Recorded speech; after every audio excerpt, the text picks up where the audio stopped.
Here we go, episode 124 of the hashtag show. Straight in. It's topical news. I'm hoping you'll cheer me up today. We've had a few episodes where I've cheered you up, and I'm hoping you'll cheer me up today because I'm scun up, mate. Well, let me just shed some light on the matter. Oh, for fuck's sake. I forgot to That's so bad, man. I look honest man. to God.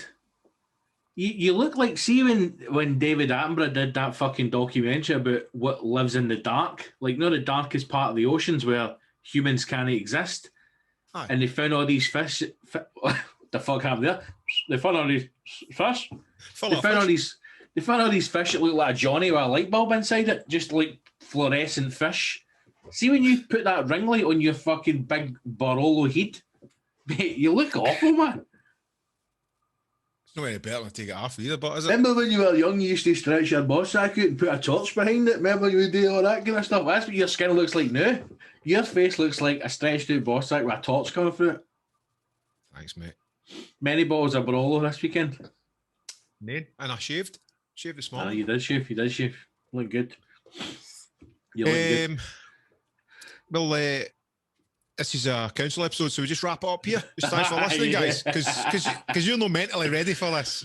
Mate, it's just one of those weeks where I never had a great weekend, and then yesterday was we're recording this on Tuesday.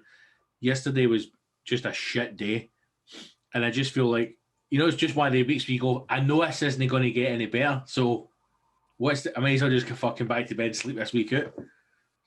It's because you never get your wee Monday pickup with a hashtag. Maybe that's... Maybe. Do you know what you're it is? relying on that for your wee pickup. No, do you know what it is? Being honest, mate. Opening up to you here. Opening up to just me, you, and a couple of thousand listeners. You and the scumbags. See, because yesterday pubs and like gyms and all that reopened. Yep. And it feels as if everybody else, or everybody that I know, is so excited to have like their normal life back, and I am so far away from getting back to the life I used to have that I'm just so worried that in another month's time I'm going to be fucked again, and I can't. I mentally and physically can't take another setback. I really can't. I'm almost to the point of if we don't. Like if we can't get back to live performance on the dates that I agreed, I think I'm done. I think that's me. I think that's it. I need to hang out a mic and go and get another job because I can't do another year of this. It's not like I can't do a year of. I'll not be another year, but let me just interrupt here, right? Your audio isn't coming through your mic, just it's coming through your webcam. Is it? Just to add to your fury, because for the listeners out there, we've spent 30 minutes, Scott trying to fix the setup, and he's in his own edge, big man's own edge. Just select for microphone, your microphone option. Let's hear you. Hello, can you hear me? 100 times better. We don't need to stop. It's just a wee glitch in the Matrix. Brilliant. And Scott's back in the room. The Matrix. I would love to go in the Matrix right now and see Morpheus and all the rest of them. I'd fucking batter hell at them. Wait, they wouldn't know what. They wouldn't know what. No, mate. Right. No. Let's rewind, because you opened up. You put your heart on the line. I'm not going to go back to. We're not going to get another year. And saying that, last year we didn't think it was going to last a year. I think what's fucking depressing you is there's movement in all sectors, bar the nighttime economy, which is our bread and butter. That's the fucking frustrating thing. Even things like I was reading yesterday, and I know I shouldn't, and it's like, I know I shouldn't watch the news, and I know I shouldn't read news articles, but then I'm going, well, you have to stay informed, because you can't just live in this ignorant bliss of, suddenly like the world doesn't exist anymore. So venues are back open, but the live performance isn't allowed yet. So like music isn't allowed to be played yet, and you're going, well, that's the next step. And then it's just things like 350,000 people a day in India are dying. Cases confirmed, 350,000 a day. But we had our black spot where we were fucking... we were the top of the world. Doesn't mean it's not coming back. It just feels as if suddenly everybody's went, right, do you know what? Pubs are open. Fucking thank God for that. And there are parts of the world that are now far worse off than we were at our peak. And it's not as if suddenly we've created this magic force field where things can't happen again. Well, we just don't let them in. I know that's your answer. Just do an Australian and New Zealand kind of fucking thing. Let's dwell on it, right? There's always going to, right? We on a date, we're a fucking rock floating in space that could fucking get and explode, or the sun could run out of juice, or a meteor could take us out at any fucking minute. Nothing in this world is a given apart from death and taxes. Nothing. Correct. So I don't think you need to get wrapped up and worried about what's happening in the rest of the world. Let's focus on the now, the positives. Again, there's none. There is. Other than this in podcast. Liverpool, I think it's this weekend. Other than this podcast, there's other things. This weekend, they're doing a big outdoor venue festival for, I think it's 8,000 people. They're all getting COVID tested going in and COVID tested going out. But there's no social distancing. And then I think there's 3 of them planned. And I think the government will be looking closely at that to see, is there any fucking flare-ups, whatever. So it steps in the right direction. I think the thing that we really need to address, the real fucking thing is fucking day my tits in, is that George Alberts has got his own gin out. And we've not tasted it, man. The fucking hammer. This is what I want. This is what I'm coming. You coming to me? Making gin? What's making 8% lager for? See if the fucking neck of that gin bottle doesn't reek of his fags. I'm not touching it, man. Mate, it comes with a 20 digger Lambert Butler sellotape to the neck yet. and an old Rangers tubing. See if you tan the bottle and look at it upside down, it says a swastika in the bottle and all that. It's pure madness. Fucking Rahama. But hey, this is the thing I want to say. You fucking opened up to me. I'm going to open up to you. Okay. Not only am I going after this show to get my COVID jag. Oh, you get it today? Then you can laugh at me whether if I'm the tough guy or I'm not. Oh, I can't wait to your reaction to it. Right. I feel really bad for you because there's nobody in that house to look after you. Well, Maria and I's getting ours at the same day, at the same time. Well, you've got no chance of getting any sympathy. Maria's a fucking machine, but she doesn't flinch at nothing. Nothing.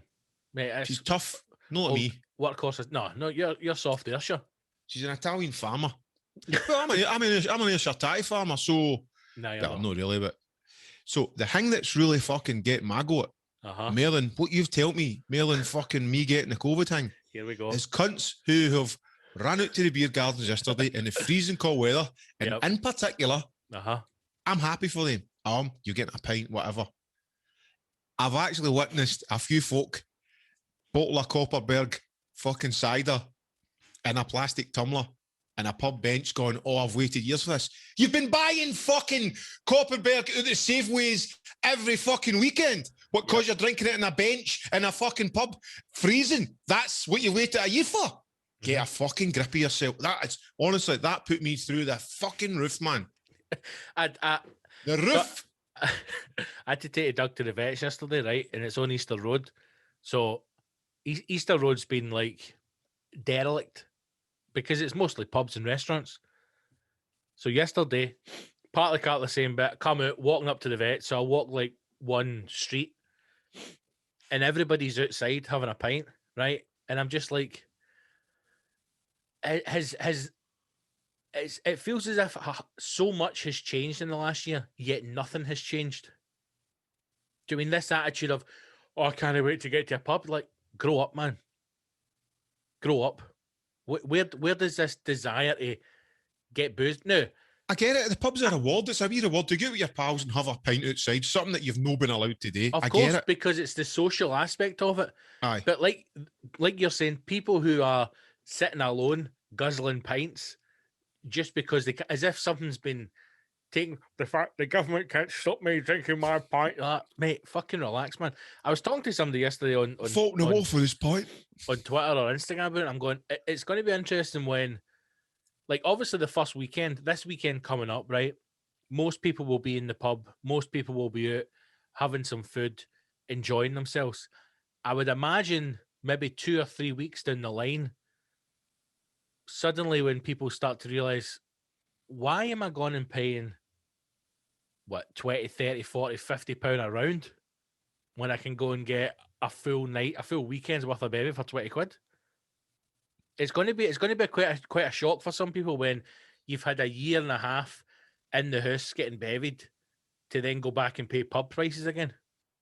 But I think people will happily do that until the what is it? The notion wears off for the what's the word I'm looking for? Until the novelty wears off. The novelty wears off. I think people will do that. I mean, I'm looking forward to going out for a meal and a couple of pints. But I'm not rushing out and doing it the first day when it's fucking freezing. I'm not that hung up about I need to go to a beer garden.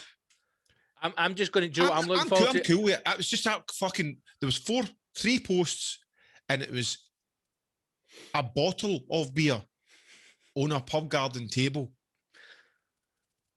poured into a plastic tumbler, and somebody saying, "I've waited a year for this." I don't know how that's not upsetting you. But also, fucking wanted to. I nearly lost my phone. We were able to go out in bevy last summer. Well, that's the thing. We were eating to help it. This is if you go to a pub. It's a draft pint I'm wanting, a right one. I know the pub I'm going to. I know that I'm getting a Joker IPA and I'm going to Hootenanny's poured on the fucking spinner. It's a full. There's a pint for a pub. No, I'm not going to that, mate. Gives a bottle of Corona for the fridge. No. I'm watching Wayne's drink that up the park. Aye. I want a large, buxom landlady. Few fag burns, couple of marks on her. Hello, darling. She said to wrestle a guy out off a puggy machine. I mean, with the pump. Aye. Pint of 80. Squeezing her left tit right into the pint tumbler. It keeps knocking it slightly, so it's going off. She can't get the heat right. Hello, darling. Cheer yourself up, love. Tell your Auntie Sandra what's fucking going on, you fucking mug. You want something to eat, sweetheart? We do ham toasty, cheese toasty, ham and cheese toasty, onion toasty. Oh, yeah. You want a little pick me up? We've got scampi fries there. You ever had fire and ice? I stick my finger up your bum with curry powder. I'm just pop a wee ice cube up there for you. I'm looking forward to getting back to being able to, like, I'm looking forward to doing what I used to do on a Sunday when I would go out with the dog, we would walk about, I'd go in somewhere for lunch, you'd sit and have a pint, and you do what you want to do. I'm looking forward to getting back to that. These days are coming. I know, but I'm still a wee bit annoyed. Like, so we're going to go out on Saturday to get some lunch because it's the first time we've been able to do it for God knows how long. But you've got to book in. Do you mean you can't just turn up to places? So everyone's got to be booked in. We were trying to get a pub on Friday night to go and have a beer when Yaz finishes work. We've got to book in for that. So I'm just looking forward to being back to, I don't want to keep saying normal, but on your own time. Where you can just rock up to a place and go in and, you know, get some tea. And it's not a case of like, when you look at you, like, do you have a table booked? You're like, no, I've realized I'm hungry. I want to eat. Oh my God, please leave. No. So fuck knows. These days are coming, mate. These days are coming. I'm so like you, mate. I'm sitting here looking at 16 dates booked in for a tour, and I am fucking terrified to say any one of them because I am convinced as soon as I announce these dates, everything's fucking cancelled, and that's what I'm panicking about. Yep. I never realized how much I miss and how much I need to do stand up. It generally is therapy, financially and mentally. Mate, even like, but do you know what? Saying financial, there's been times in the past when I've been skint, right, and I've been gigging, and it's just a different feeling. It just feels as if I'm no living. That's the only way I can describe it. It feels like I'm not alive, and it's not like I need to be in stage. Like I don't crave. Like I would do a gig to 5 people or 500 people. It's not that. Like I'm not saying it because I'm going, you know, I want people to love me, and I just need to do stand up. I just need to be in a stage. I need to speak. It's genuine therapy just for me. Noise out your head. Just to get all the stuff that I'm thinking about, and just get it off. And there's so many times when I've done the quiz or done the podcast, and I'm sensing myself, and I pull back, and in my head I'm going, see if I was in stage, man, I would say that, or I'd go off in one, or there's stuff happening in my life that I want to talk about, and there's nowhere or no one to talk about it. I'm going, I could talk about it on stage. I just need to. Surely your podcast and your various your own podcast, this podcast, and your quiz, You do what the fuck you want on that as well. No, but it's not the same as doing it on a stage, having that interaction. It's just not the same. In the moment it's with a not, live it's crowd. It's not the same. Where they've all bought a ticket. Come on. Mate, I'm so honest to God, I'm so fucking scared. It's horrendous, man. I'd just like to remind everybody, you're listening to the hashtag show, know, and we have what? feelings too. See, we have honestly, feelings too. If you're here going like, fucking hell, I got tuned in for a fucking laugh here. Listen to Gibbo and the Meltdown. Well, Gibbo's entitled to that fucking meltdown. And you know what you're entitled to the listener? Fucking subscribing to the hashtag show. Where in the Patreon episodes, we are all cheery Mal and cheery Gibbo. But see now for the future. See next week. The next time Council Scumbag episode, you get sad Mal. Until you fucking go Patreon. I should have just messaged you this morning and went, fuck it, let's not do it. I'm not in the fucking mood for this. Mate, it's all content, man. And you know what? Everybody's allowed an half day. I don't know why. Well, I know why I'm upbeat. I've been kind of busy in the studio and I'm buzzing on that.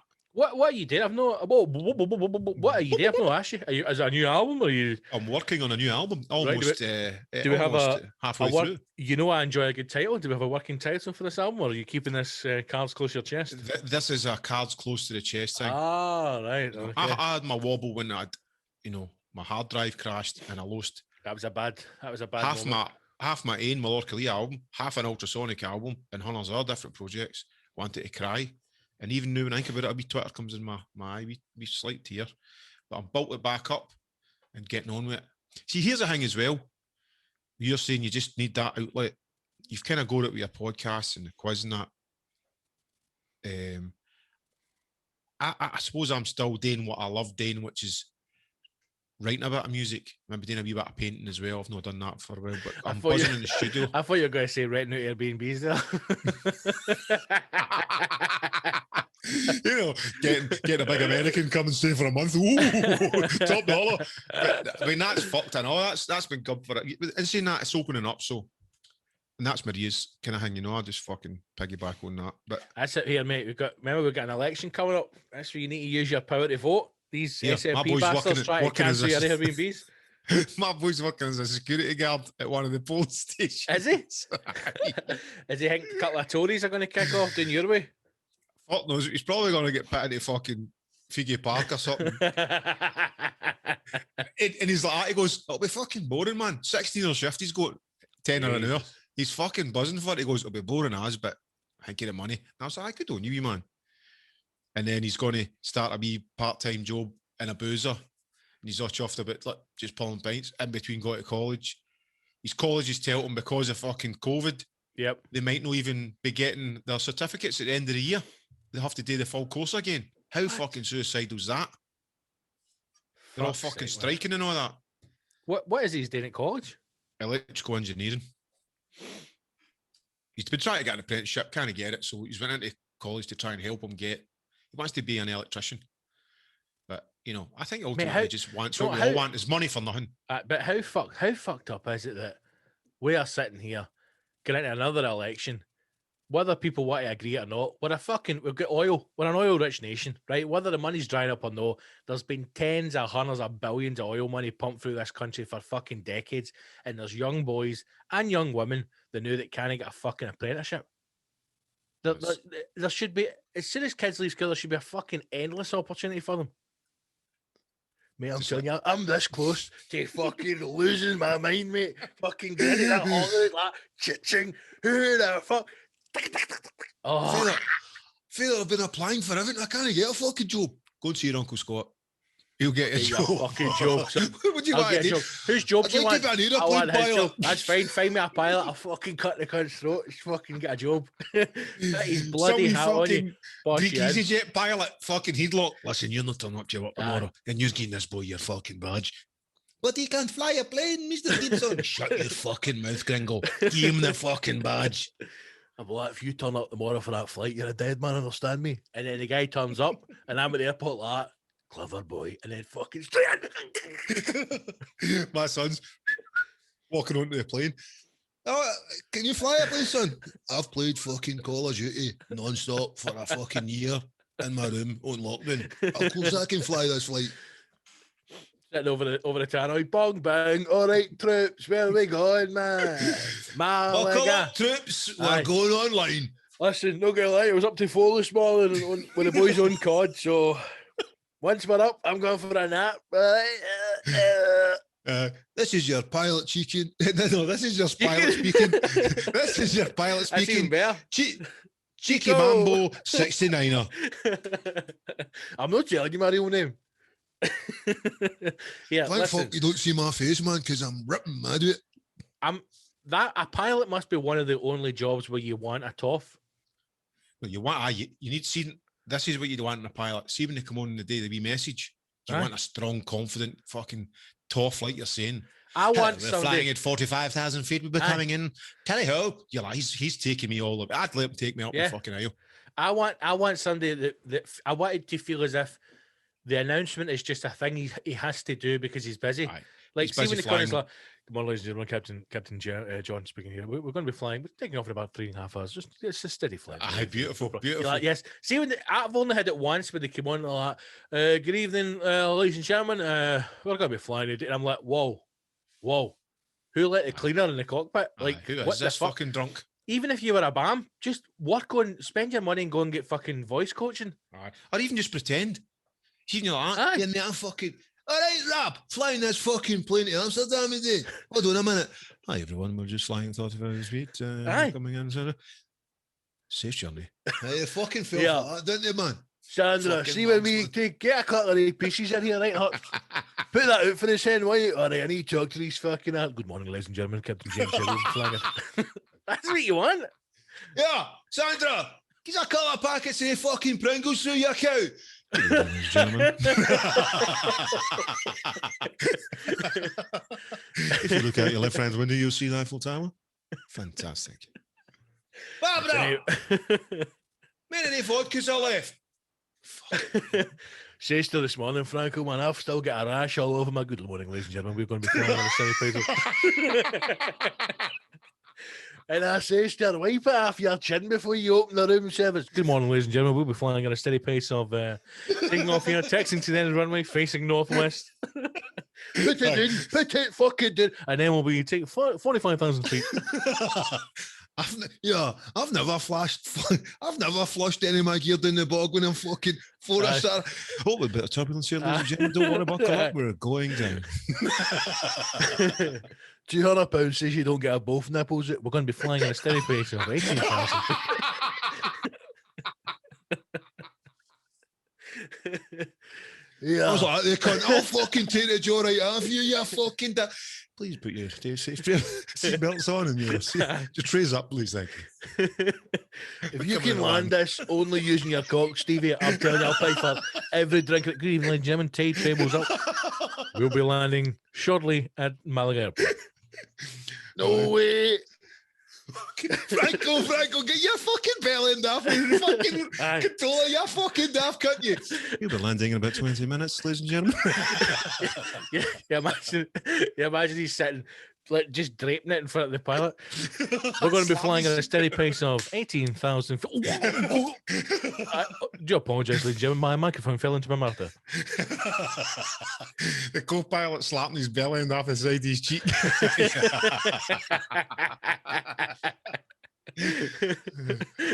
It's a sunny day in Glasgow here. I wonder, I'd love it if somebody just came on for banter, just like pressed it accidentally, went like, have either of you ever flown one of these things? And then, and then just cut the mic off just to see if people would react. I've been on flights where folk have took the actual, they got to the speaker thing. You've been on that and they've done that. That. Up the fucking ra! I've not had that. That's fucking everyone at Ibiza. There's always somebody that does it, man. Mate, there's a guy done it rapping. Started doing a rap when I'm at MC rap, and they fucking huckled him down. And as they were taking him away, the chords getting right stretched because he wasn't.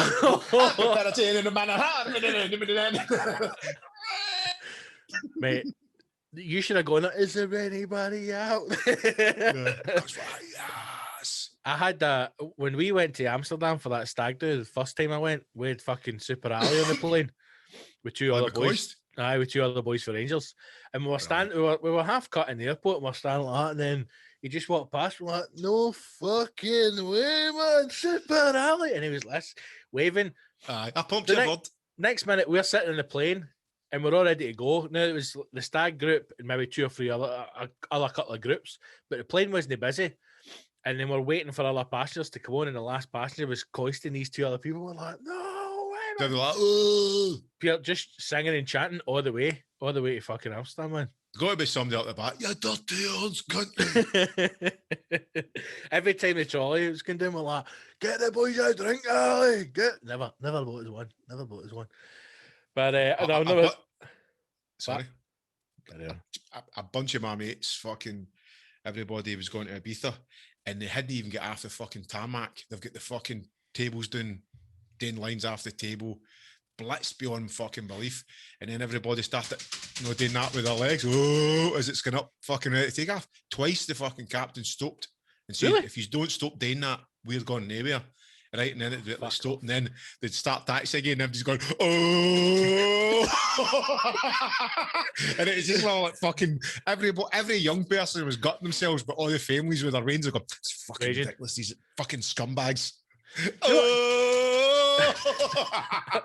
So what I love, man, it's like you're flying an EasyJet flight to Ibiza, like shut the fuck up, man. Like you're no on Emirates at 20 grand a head. You're not Beyonce's fucking. If you don't keep the noise, private like, jet. shut the fuck up and fly the fuck, mate. We're paying £16 a head. Fucking fly the plane, asshole.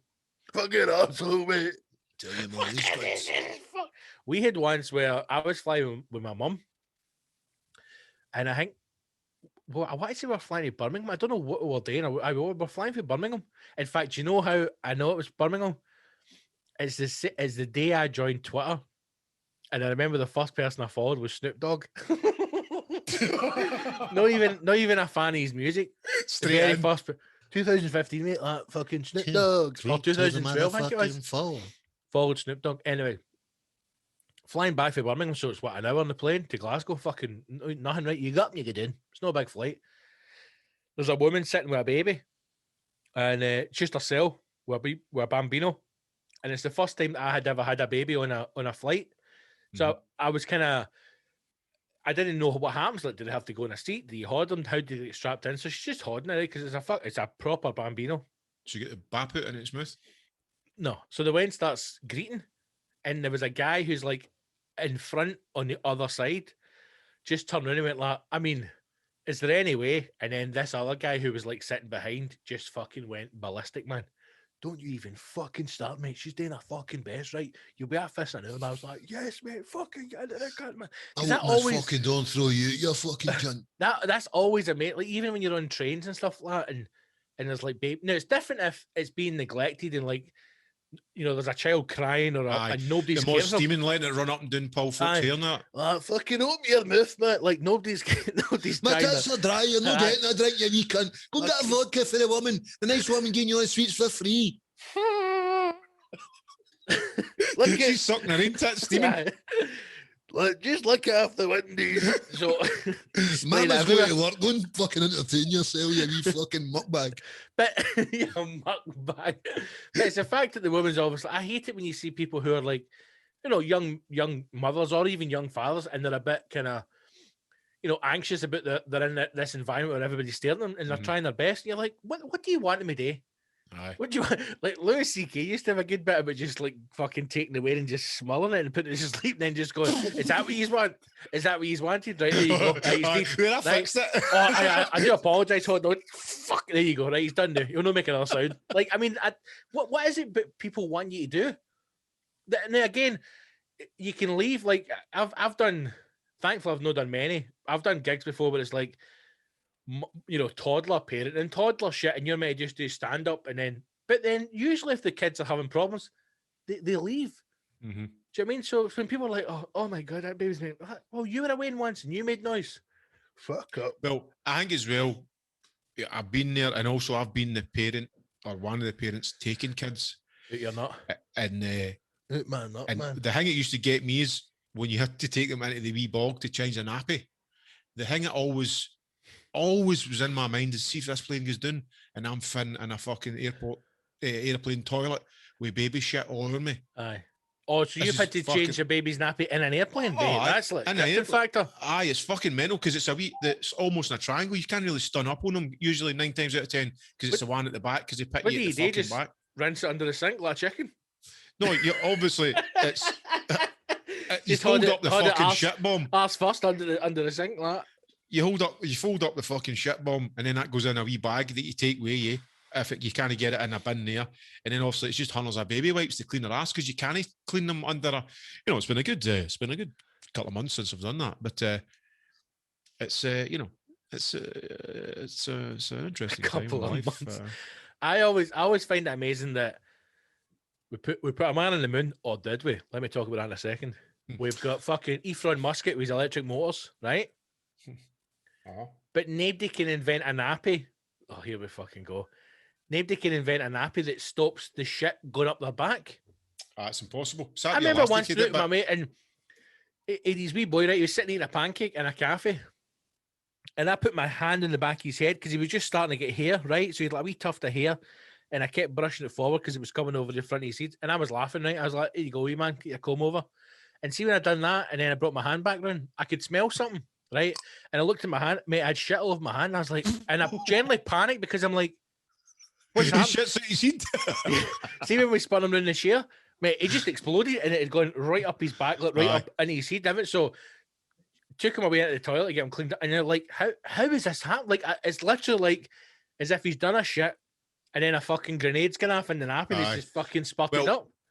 The one of the tricks there, speaking from experience, Scott, is if you did a nap too tight, if you don't give him a wee fucking bump at the bottom for it to collect the shite in, it just fucking goes right up the back. Because I don't know, many times we've done it.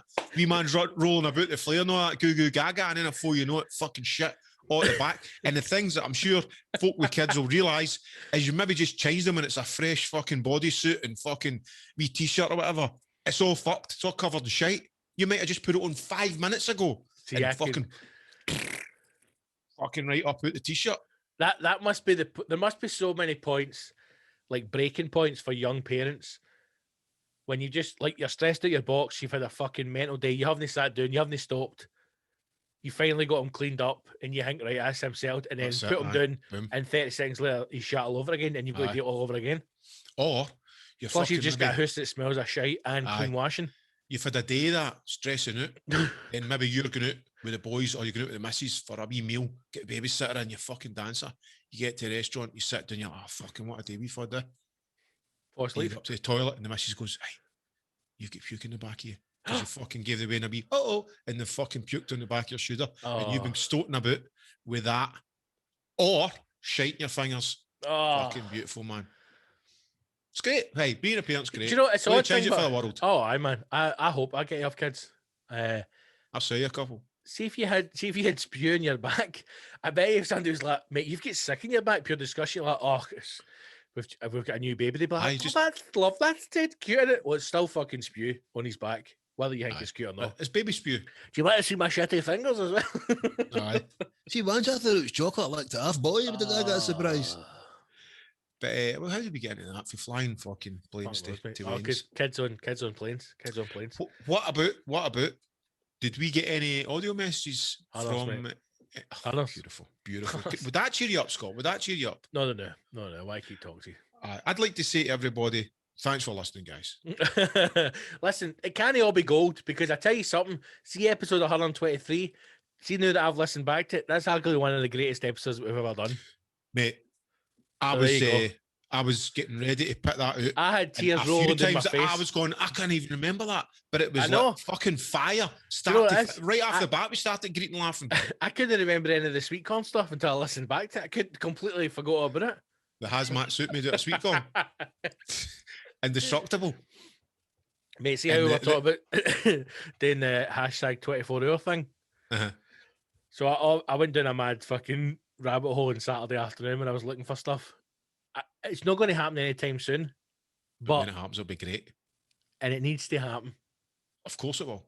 Me and you, 24 hours in Chernobyl. Fuck right off, mate. You can get trips now, and you can go into the reactor. Come back with fucking a third testicle or something. Mate, it's safe, man. Everybody that goes comes. What, you get a sweet corn suit?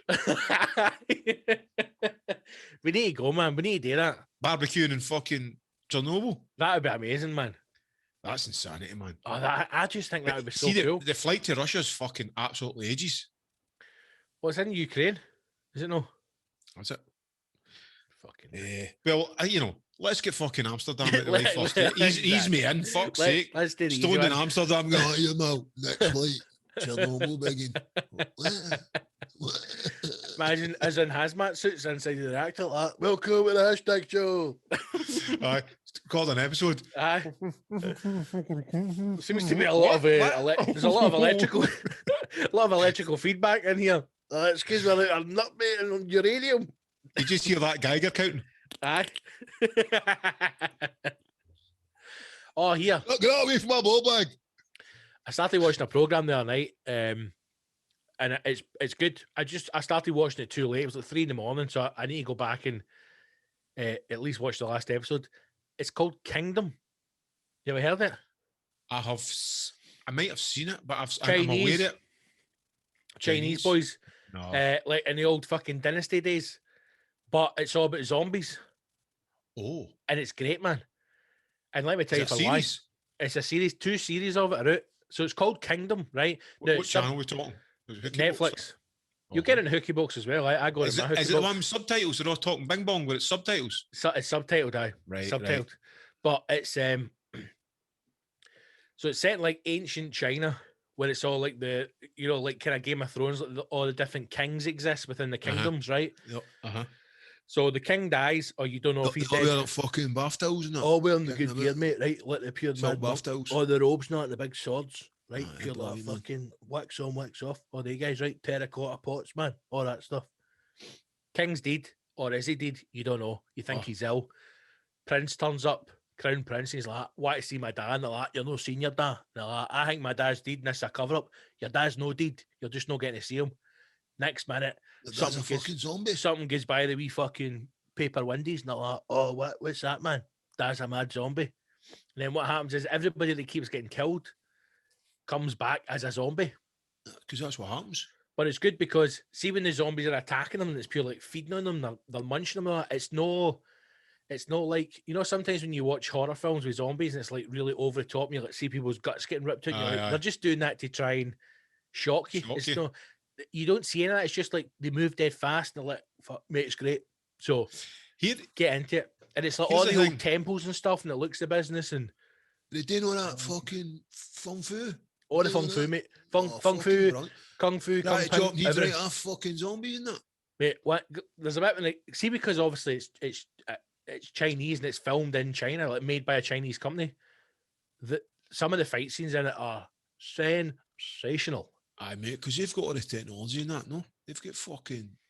Because they're dead wee bone density, they can fling about. Throwing stars and that, nunchuck. It's good, but if you're looking for something to watch, give it a swatch. Kingdom.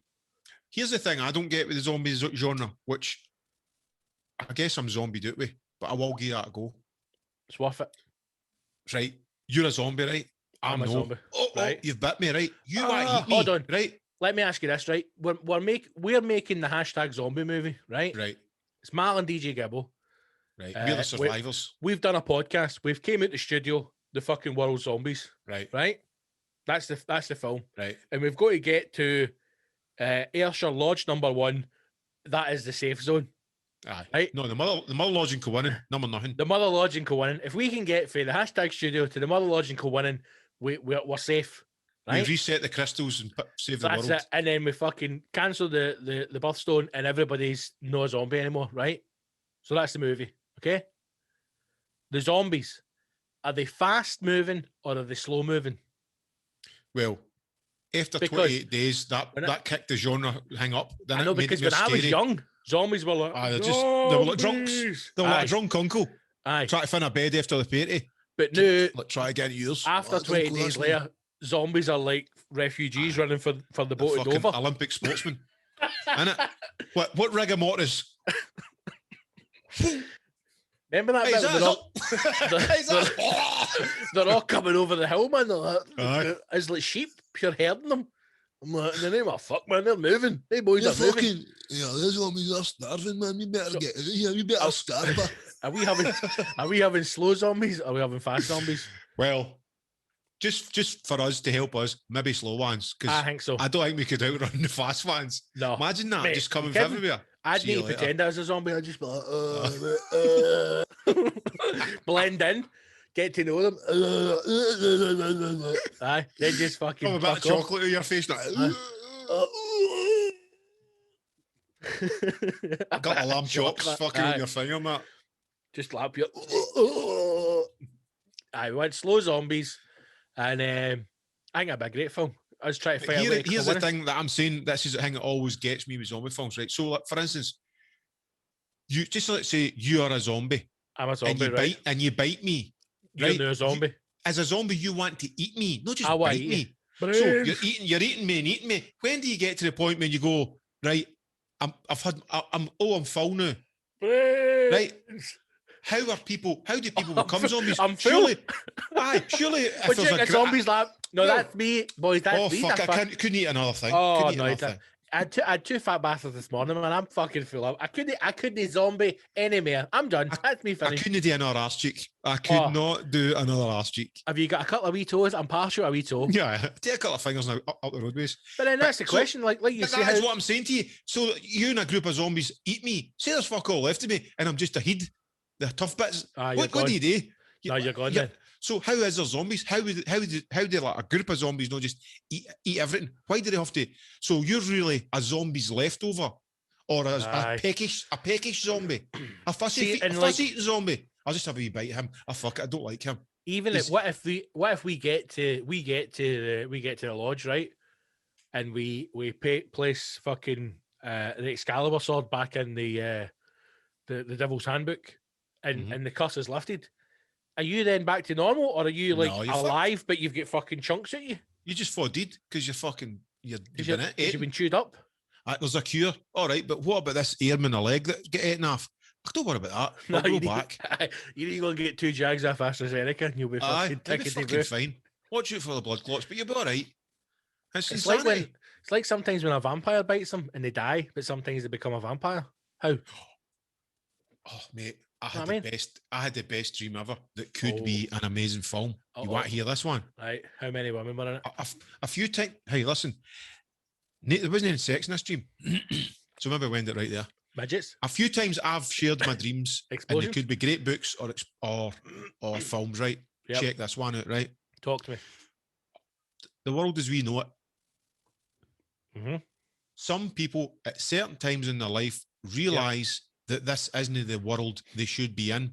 Okay. Now, they could be in a relationship that they don't want to be in. Right. They could be in a job they don't want to be in, a country, a situation a body that they don't want to be in, and they realise this isn't the life they're meant to be living. Right. And they have to kill everybody to reset and start again. But only certain people realise that. Cut this to people who are in a position of work, relationships, and life that they enjoy, but they've not realised it's the wrong situation. Because what you need to do, right, is everybody needs to kill each other down to the last man or woman standing, and then they decide if it's reset good or bad, right? So it could be a good person or a bad person, right? No, hear me out, because it gets better, right? Yeah, I hope it does, because you've lost me. No, so listen, it's just carnage.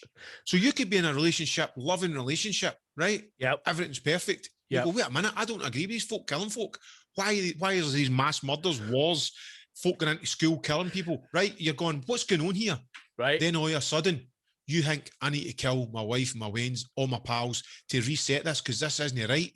We're living life wrong. We're doing it wrong, right? There's that juxtaposition. There's just this endless struggle between what's right and wrong. People who realise that they are doing, are they going mad? No, there's a divine and fucking. They've got a guy. They have to kill everybody, right? Are you losing it? It gets right down to wars, presidents, politics, relationships, situations where you're questioning yourself: Is this real life or is this? Do I need to kill everybody, man? Mate, you need to get slaughter. Slaughter. You need to get the doctor. You had me. See your first idea. I thought that was a great pitch. Mate, listen, I woke up, right? I've even played the fucking thing, right? I thought you were going to record that. The trans route. The trans route. People are like in the wrong body. Aye, that everything. Have you made a voice note of this? Aye, man. You Because it blew my mind. psychopath. I tell Maria in the morning, and I think I kind of scared her. No wonder. I had a dream Maria had to kill my wife, my veins. Idea for a book, number 565. So, at a certain point in your life, you realise that you need to kill everybody because you're knowing the life that you're meant to be, as in you're knowing your soul with your soulmate or whatever. But people get to a certain age and a realisation, some people later than others. And then everybody has to start killing everybody else so as it can reset and kill everybody in the world. And it's not until everybody in the world's dead that then it resets and the last person to be killed or the last person standing before they kill themselves has to decide, you know, if it's good or evil to continue the next round. So what questions you could think you were your soulmate and then be fighting for survival, or you could be in some job you hate or some lifestyle you hate and be eager to kill, or you could just be undecided and on the run. I'm on the run. Just mad slaughter, but a lot of questions asked. Mate, that's my book pitch to Martin Scorsese. Mate, basically that is Martin, right? That's not right, man. Slaughter, man, slaughter. Right, so listen, every cunt's got to kill every cunt till there's one cunt left, and that cunt's like, was this a good idea or a bad idea? Know what I mean? I can't articulate. That's my problem. But in my mind, it's possibly the greatest move ever made. Are you thinking that the idea being that because there's so much pain and destruction in the world, that the thing to do it, whoa, is to kill everybody, and the last person standing gets to decide whether to reset humanity? There's so much pain and destruction in the world because this is the thing. Or could it be people have realised they're in the wrong situation? That it's no right. So they've realised that they have to kill everybody to reset and start again. And this has been going on forever. We get to, and it's not until we actually get it right and reset it, we can all get the lives that we've all, no wish, but the right life for us. You can, but that's part of being alive, is that you make wrong decisions in life and you meet wrong people and then you meet the right people. Or you get to a point where you just accept the fate you're in and go, well, this is me till I die. But then you just go, I'm going to kill every cunt. No, just go, I'm not in the Matrix. I'm in a different reality. And my hotel is that I'll just have to kill every cunt. I wasn't happy about it, but I went along with it. I think you need to go and speak to a therapist and explain these dreams and have a professional tell you. I'm not having urges to kill anybody. I'm just going, how, when you think about that, what I pitched to you there, right? It's nonsense. It's no nonsense. Like the fucking mass school killings, wars and all that, you're going, somebody somewhere has realised this is wrong. We're knowing the body, we're knowing the life that we're meant to be in, and they're trying to reset it. And then it comes to a time in your life, you actually, it's like, you realise, fucking hell, this is right. I need to fight for what's right. You're no right. You're no right. It's a fucking book pitch. It's not what I'm doing tomorrow. It's a shite book. Is that colouring in? It'll be at least 5 pages. And freedom's like introduction. And then there's a colouring in bit at the back. The whole book is everything you just said over 2 pages, and then 20 pages of ultrasonic merch and how you can buy. one page per item for my merchandise. That's a cheap shot. I would not invest in that book. I would ask you to leave the publishing house. For nothing, man. In that case, I'm in. I'll invest. I want £50,000 for 5% of my business. Mr. Spielberg, can I call you Steph? So, you can put your headphones in. I know you like them, but it's all about killing cunts. Yeah, Spielberg, I've got a film for you, right? Just one question. Was Jaws not a real shark? Spielberg. I saw you sending me pictures of that shark, and that's not a real one, is it? Yeah, Spielberg. I sat through 2 hours of Schindler's Fist, and can I just tell you, mate, I didn't think that boy was going to get it up his ass, but he didn't, man. Somehow he beat the Nazis. Unbelievable movie. Oh, you didn't make that one? Steph, my favourite film of yours is what's the one with that old guy with a hat in the cave and that? In the cave? Aye. What? He's that Sean Connery. Indiana Jones? Aye, that's it, man, right. See that, man? That's mega.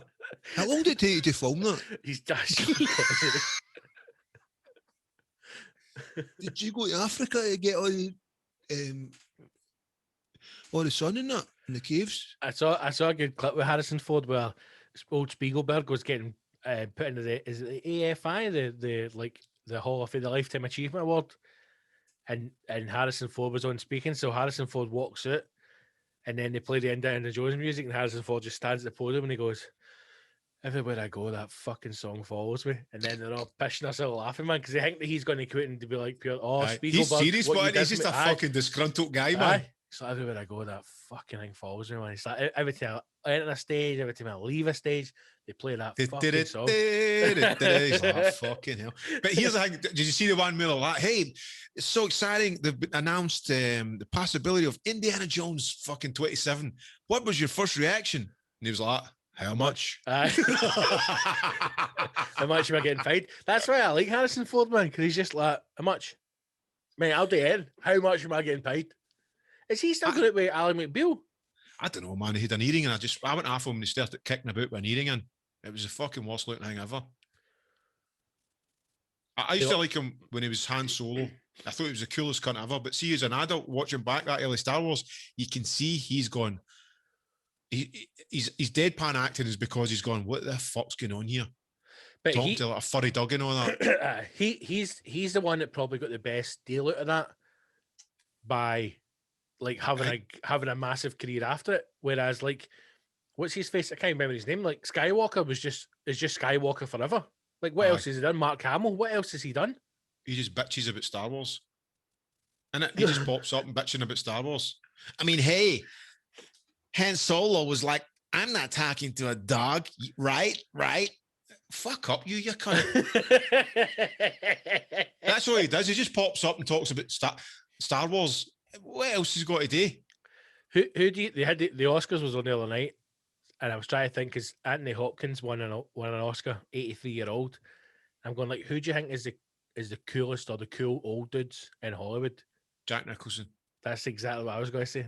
See, whenever anyone, without a fucking doubt, it was talking about like elder statesmen of Hollywood. I'm like, anytime anybody says like a cool old, I'm just going Jack Nicholson. But I bet he's fucked now. I bet he is fucked. Can you imagine the stories that Jack Nicholson must have? And the name of fucking God. He wouldn't even need to tell you a story. A bird could walk by and he'd just look at you, raise an eyebrow, and you're like, I know, Jack. You've bumped her up the farter, big man. You team ganged her a lot, man. You and the Hoff. Big Jack going through all his back catalogue. Is there any way to add to the end, Jack? The ups and downs, Jack, you're like, when they change your fucking thing. That'd be great. We just get straight into the Hollywood awards. A big fat cigar. You can't smoke that in here, Michael Nicholson. Shut your mouth, kid. You know Michael Jackson? What did you call him? Michael Jackson? Michael Jackson? Excuse me, Michael Jackson? It's fucking Michael Jackson. He fucking moonwalks on, just goes like that. It ain't a Michael Jackson, man. I'm in that Michael Jackson. He was in One Floor of the Cuckoo's Nest, and then he painted himself brown, and he sold hundreds of fucking records all over the world and done a moonwalk.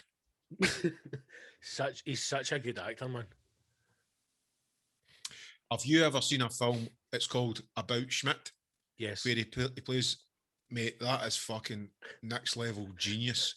See the bit he's in the camper van, and the woman's just been nice to him, and he just thinks she's coming on to him and he tries to get off with her.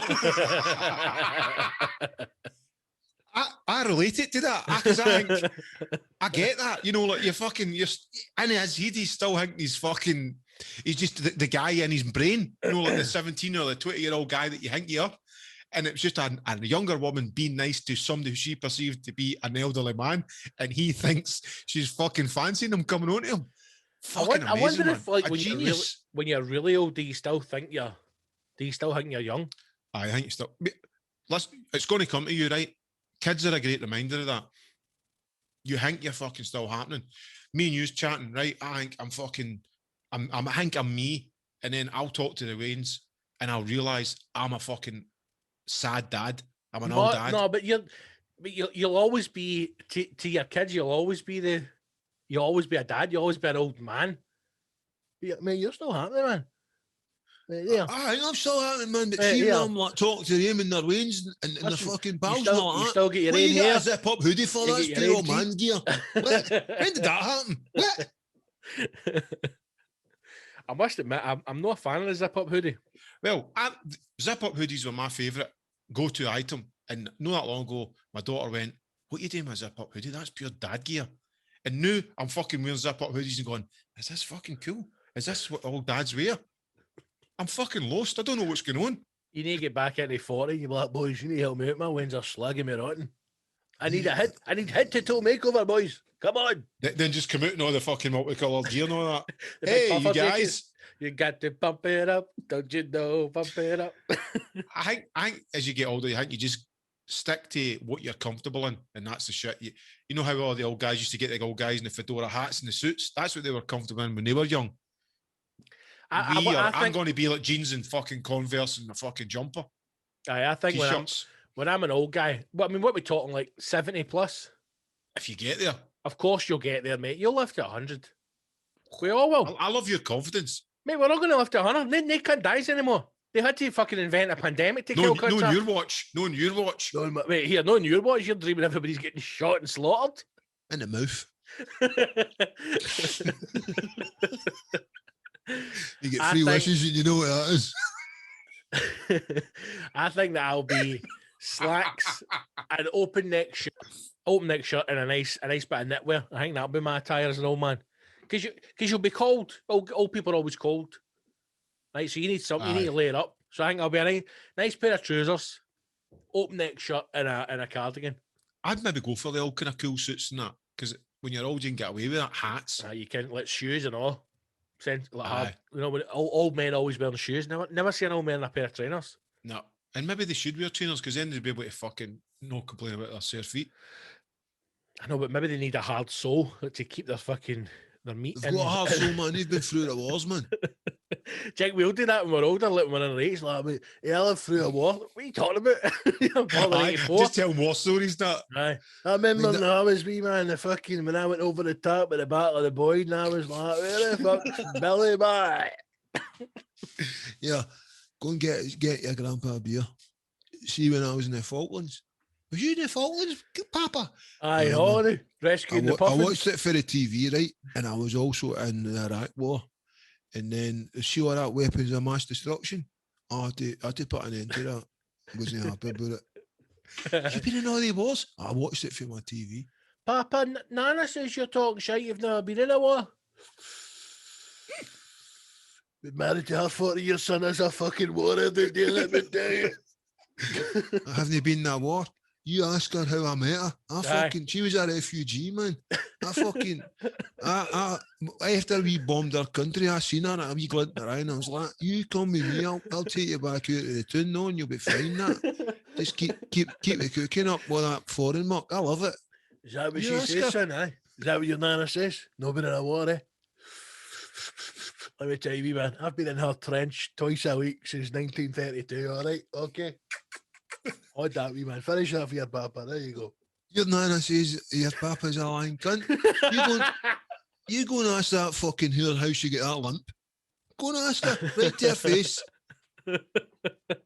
It's God is my witness. Get her in here. Get her in here. Tell me what you just tell the Wayne. In English. No, I'll be like that with the grand means. See, this one night, Eric Pritz dropped calling me, and I had 2 eckies in us out my fucking banger at the Arches in Glasgow. That was a nightclub I used to go every weekend. Imagine it. Right, Dad. Right, Geezy Wayne's back. So Larry the Lamb went.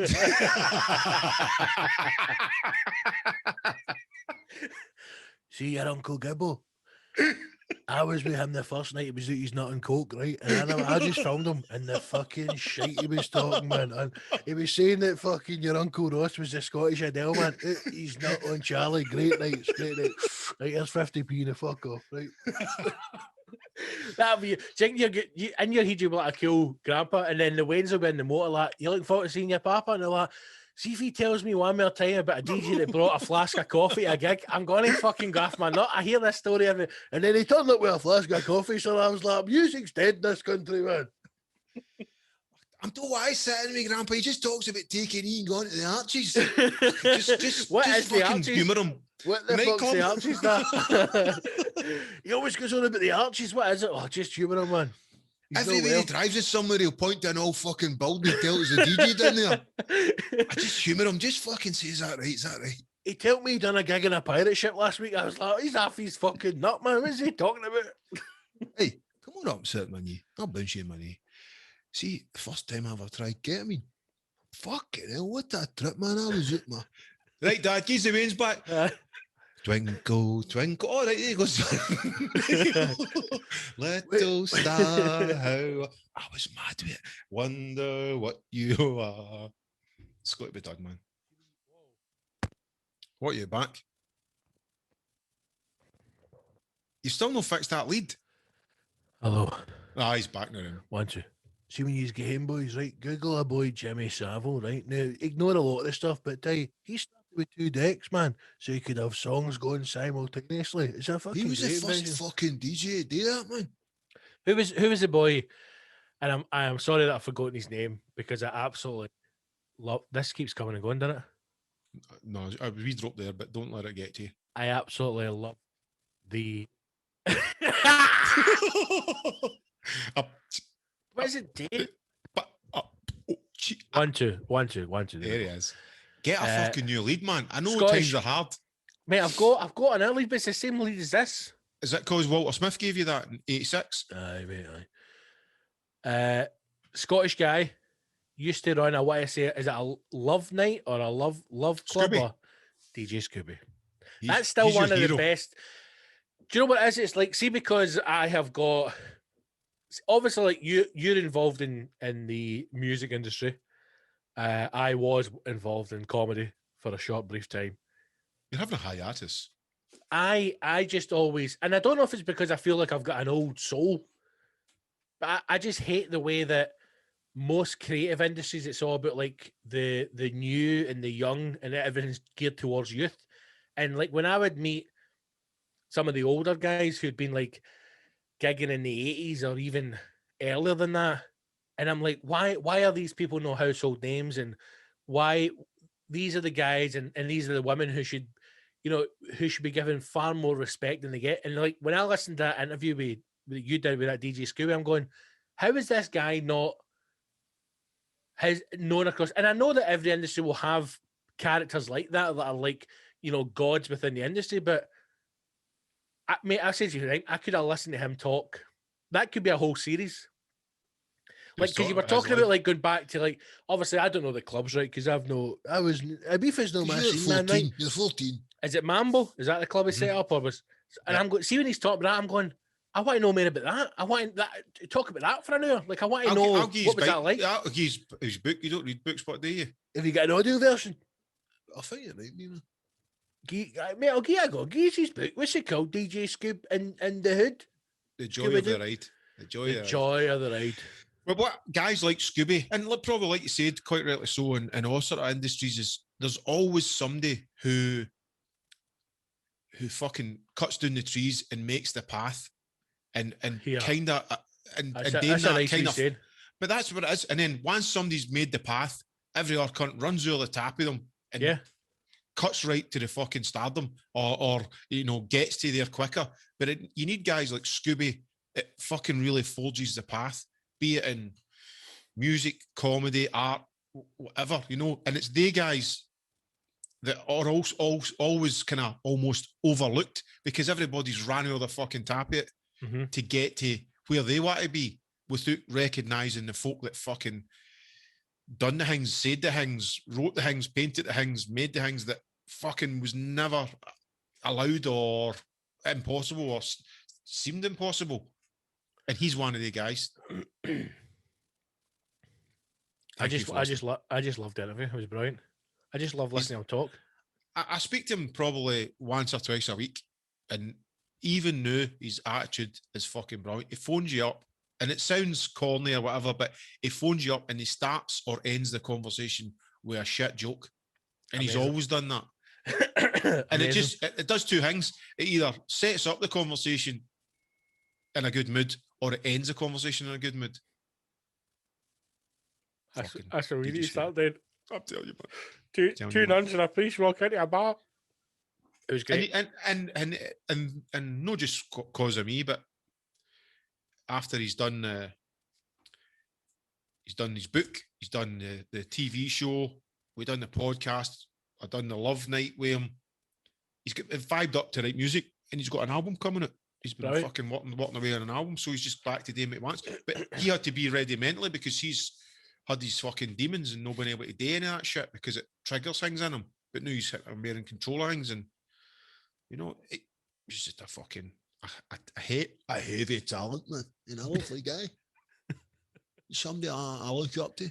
I have done for years, no. I'm like that, man. My captain, what is it? Is there any Scottish DJs or British DJs that have a connection to Glasgow that are fucking loaded?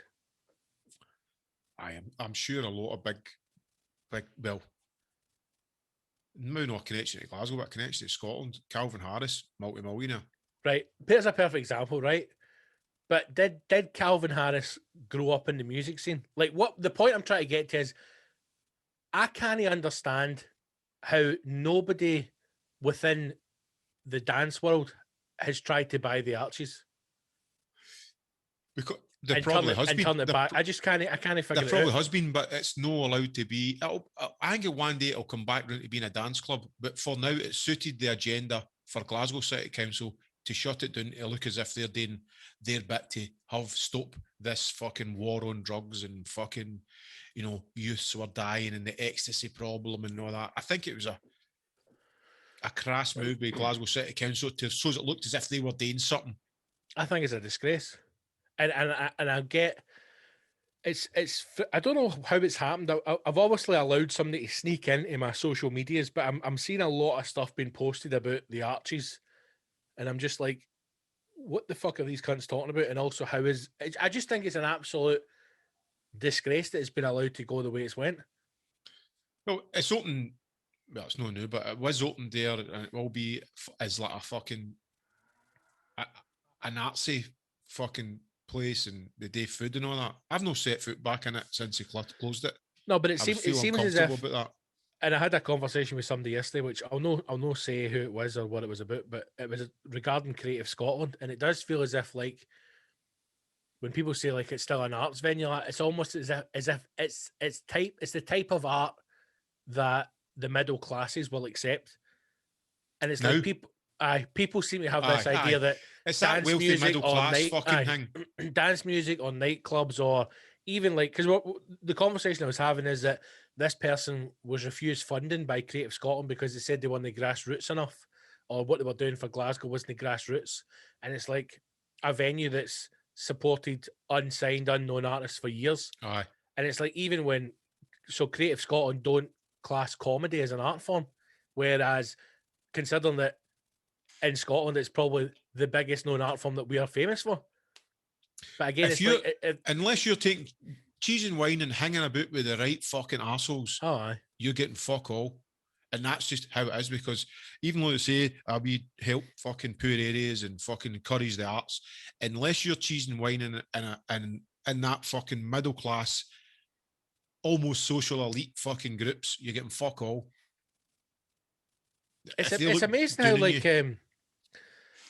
how ecstasy has always been banded as like the working class, or like, you know, the kind of scum drug. Do you know what I mean? Like whenever there's a thing about like music festivals or drug, it's always like it's the word ecstasy that's still like that old fashioned thing that's associated with, oh, it must just been a bunch of young dafties taking ecstasy. You're like, what the fuck he's talking about? It's almost as if like the media and some people within Glasgow City Council as well, and other councils have this idea that whenever you went to a nightclub, as soon as you walked in the door, the guy was like, right, that's you, there's you, Ricky. All right, yeah, it's fucking madness. That is, mate. It is. Young folk come up with all the best ideas. They take the biggest risks. They change the world. And then they themselves become the old folk who despise the young folk. That's the fucking sad reality of it. It feels as if sometimes, especially in Scotland, that one, we're afraid to promote the things that make us different. So we try and make ourselves fall in line with like the rest of the UK, or because like, see, when I was young, so when I was 16, I was never really like, obviously, I never had the same experience as you growing up, like into music, and then lived my early 20s. I went to nightclubs from 14 till about 19. Then I started working the doors at 19. And then that was me. After I finished doing the doors at 21, I was done with nightclubs. But that kind of teenage years growing up when you were in Glasgow every weekend. So I would have been like 15, 16 at the time. Like the clubs in Glasgow were fucking huge, but without knowing, you had the Arches, you had Bonkers, which was an absolute nightmare, but it was still packed inside. And then our Chaos, which when you think of the size of that was fucking monstrous, that club. And now what is in Glasgow now? There's SWG3. Yep. As in, I'm just talking about to replace the Arches. And that's running, and that's getting everything. That's brilliant. It's new, the new Arches. But there's going to probably come a time when the powers that be turn on them and shut them down. No, because I think as an outsider looking in, it does, and I don't know anybody at SWG3 or whatever the fuck it's called, right? But from the outside looking in, it feels as if they are going middle of the road. Let's appeal to the middle classes. We'll allow some kind of raves, but we want the painted murals in the outdoor markets. And I mean, they're appealing to the like any business. They're appealing to a wide. But the Arches did that and all, really encouraged the arts, helped the arts. SWG3, I know the guy who owns it and stuff like that. It is a fucking great. I went to see a stand-up show in the Arches, and I remember being in it thinking, why have I never been in here for a show before? Because what a fucking space. There's something what a space about to perform in, man. It's just the fact that your voice can carry. It's no like when you go to. So I always go to Eden Court every year in Inverness, right? Because the staff are amazing, and I just love the venue. So I play oddly One Touch Theatre. It's called, weird name, but it's this beautiful new modern theatre, right? 220 seats, and it's absolutely stunning. There's not a bad seat, there's not a bad viewpoint. But the only thing is, when you are in the audience, or even when you're on stage, you are very conscious that you are speaking through like, $1 million system, a very modern system, in that your voice almost sounds digital. So the way that all the speakers are set up, like even if you are right up the back or you're on the balcony, you can hear perfectly, like crystal clear. Like whereas headphones on or something. Aye, that's what it's like, because the way that I don't know what the fucking sound system is, but every time you go to the guys, like, this is one of the greatest fucking sound systems in the planet. Whereas you go to somewhere like the Arches and you're going, there's a mic, there's a speaker, and just the natural acoustics of it just make it sound as if the man's inside my head talking to it. It's fucking beautiful, That's why I like old things. I like old Arches. I'm sure you could still get a gig in the Arches. I don't want to, mate, because I don't think it's right what they've done. You want the flair to be covered in the rave sweat, glasses, and a wee tenner bags here and there. Folk have get rid of that. It just, do you know what it feels like? It feels like, obviously I've been in it since it shut down, right? But the very first time I went in, I went with my mum, and she's like, let's go and do the wee food market. And I'm going, I remember that used to be a bar, and oh fuck, they've put a wall there. You used to be able to walk around here. And I'm going, it feels as if they've done everything they can to completely erase its history, instead of embracing it, instead of like moving on and saying, this is just a new stage in its life, but here's what it used to be, or even having a part of like almost a museum, or having murals inside it to say like, here's some of the amazing people who performed here. No, it feels like if you go in and you say to them, what did this used to be? Well, it was lying empty for 100 years, and then we came along and put a food market in it. That's what it feels like. Some dudes wrote a book about it. So hopefully they've interviewed a lot of big DJs and a lot of big artists. And did they interview you? No, he didn't, man. Oh, well, I'm a wee bit shit, upset yeah. about that. You know what I mean? Because I was like, I went to that club as a raver when it first opened, no? And then I went for like being a raver to like, you know, then playing for the television, chat writers, whatever it's called, in there doing that. And then I was like DJing to headlining the main thing and closing it. And nobody even said, hey, what do you think of Archie's? And I went, it was great, thanks.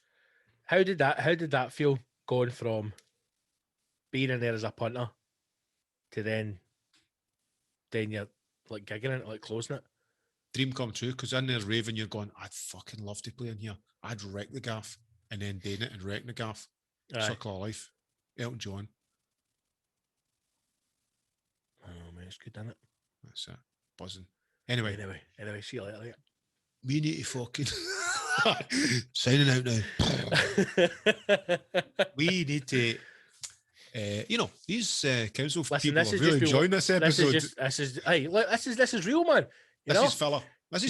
You'll go on some podcasts and they'll be like, here, let's just cut and edit, mate. This is real. This is it. This is how we're feeling.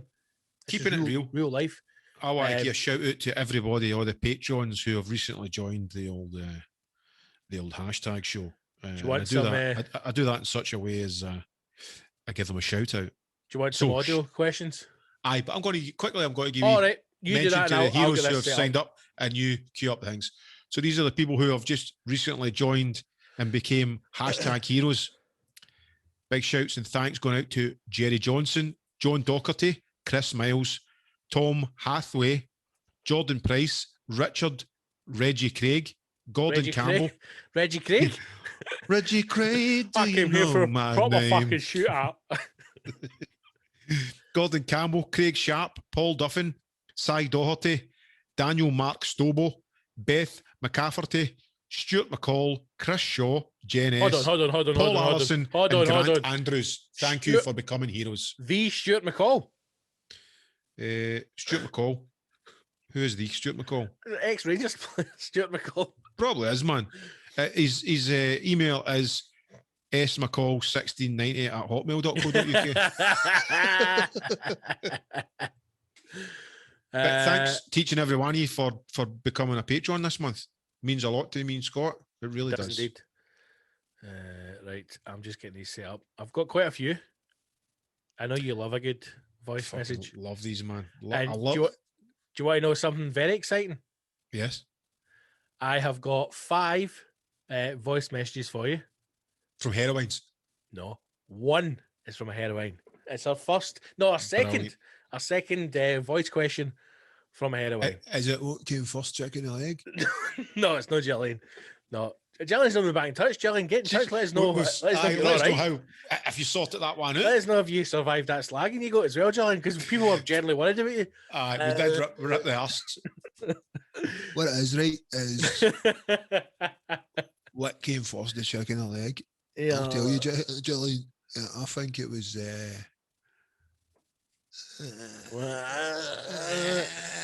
right. Will we just jump straight into these? Straight into audios if you've got it working. Oh. What is that buzzing noise? Can you hear that in the headphones?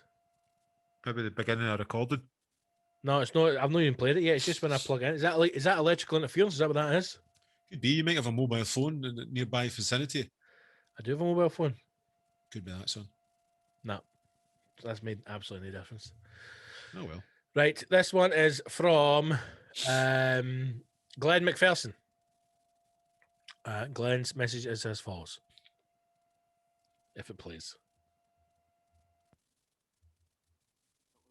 Boys, and Anthony McPherson still at... Oh, let's start again. Sorry, that was my fault. Here we go. Glenn McPherson for the hashtag show audio. Couple of weeks on, boys, and Anthony McPherson still a council scumbag. Wee question for the boys today. Have you got any irrational fears? I hate the sea. I hate every fucking thing in the sea, and I'm not going in. All the best, man. Anthony McPherson's still a council scumbag. Unbelievable. Even after his last call out, he's still a council scumbag. Still scurrying about the shadows. What I don't understand is how can people still be like? How can you listen? If to your this mates called you out, how can you listen to the council episodes, laugh your wee socks off, and still be? How can you like even if I was like, even if I'm in the situation I'm in, even if somebody else was in the same situation as me, you know, their career ripped out from under their feet, hanging out in the balance, hanging by a thread. I mean, will I get to fucking live again? I'd still be going, I need to know what is behind that wall. Aye. The hero's fucking sanctity.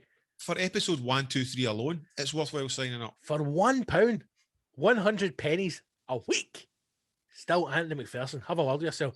So Glenn is afraid of the ocean. Everything in it, everything that lives in it, everything about it. Get the sea.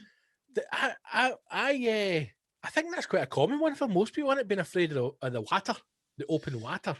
I don't like birds' feet or gerbils' feet or they wee clawy. Why? All Ninja Horn's feet freaks me the fuck out. What is it? Is it you don't like them? I don't even think about it now. If they oh fucking hell, man!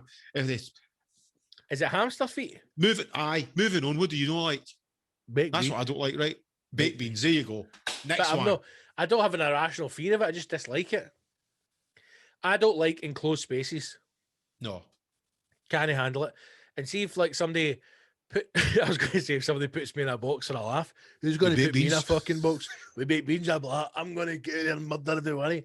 I don't like being in an enclosed space. I don't like it. I've done like, you know, you go and do like assault courses or stuff like that when you're younger. And you're like, let's go do an assault course, man, and like having to crawl through like a wee space. Tunnel, man. Not a chance. Not a chance. This will freak you the fuck out. See, when we were younger, yeah, I don't know why. Up sort of there's like Kerlaw where there's castles and stuff, and then I think there was something to do with, I fuck knows, but there was underground tunnels in a field that we used to play in, right? It was all like crawl through stuff, right? Crawl through tunnels, right? No, check this out, right? So for days, we bought that. Right. Just let us put it in a wee bit. For days, we would crawl through these tunnels. No way. So there's guys in front of you, guys behind you, right? And I remember once being in there, and I don't know if it was, this is how fucked my memory is here. I don't know if it was me freaking out or somebody in front of me freaking out. But I couldn't go forward and get out, and I couldn't go back. Mate. And we're in this fucking tunnel and freaking out. And I remember, I need to fucking go out here. And it was heavy duty. Maybe it's Vietnam. I don't know. It was fucking horrible. I would freak out. And then when I got out, I would have kicked fuck at everybody in there. Right. Well, so listen to this. So finally go out, and then not that long after it, some of the tunnels collapsed and a couple of folk died. Jesus. That's probably all you're panicking inside it, knocking the foundations. Get me right here. Even thinking about it now, I've got a queasy feeling. Oh, aye. Like, I need space. I can't handle that. See, like when you see like the I'm a Celeb stuff and they put them inside like coffins and shit. Fuck that shit. Fuck no way. There was wee holes along these tunnels where other boys were pouring down baked beans.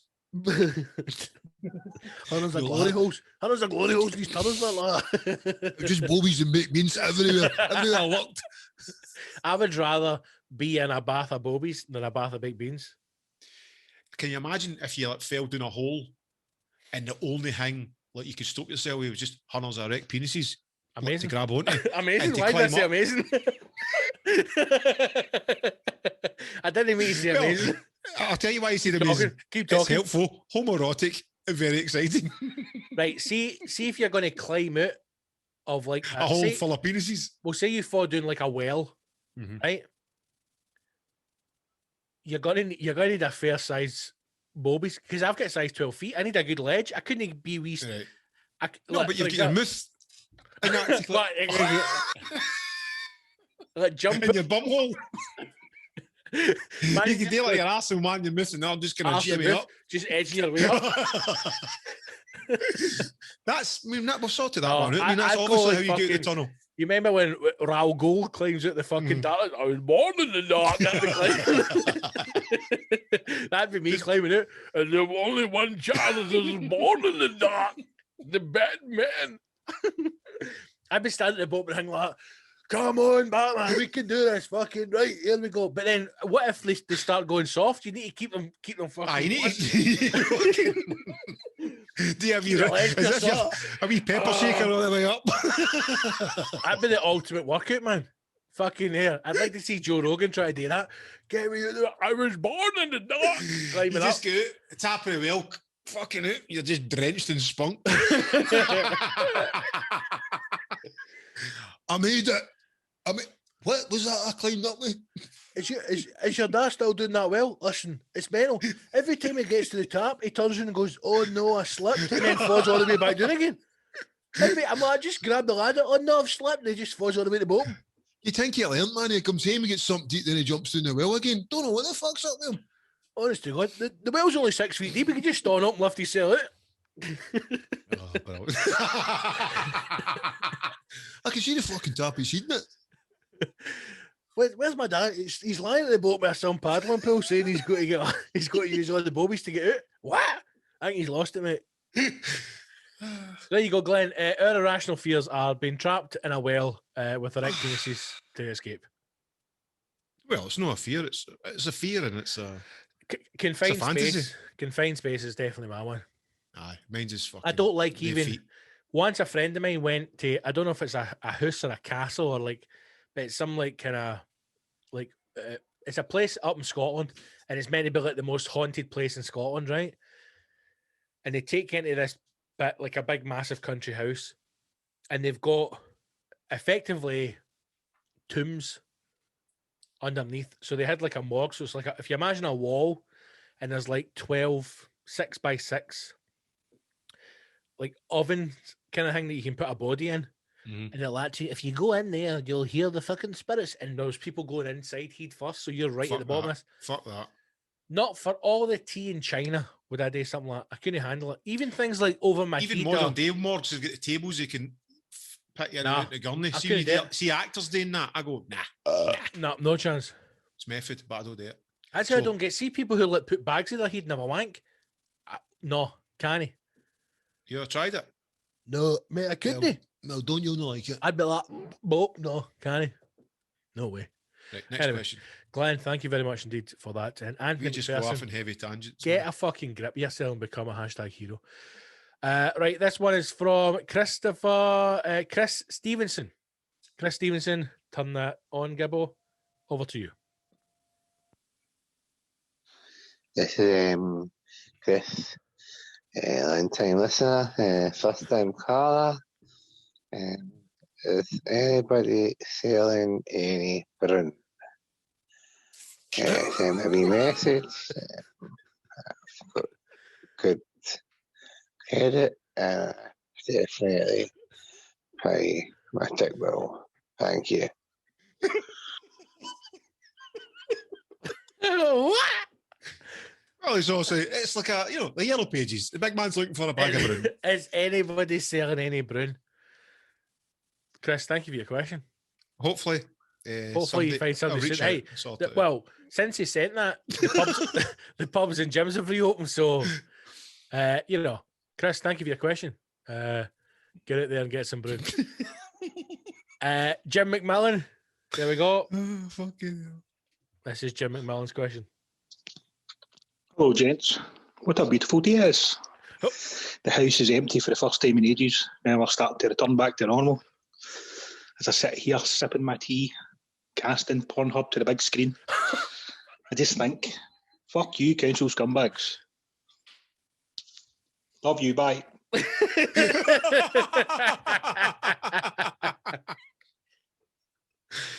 Can I just say something first of all? Thanks to Jim, and Jim always gets involved in the banter as well on Patreon and Facebook. So thanks for being a real hero, Jim.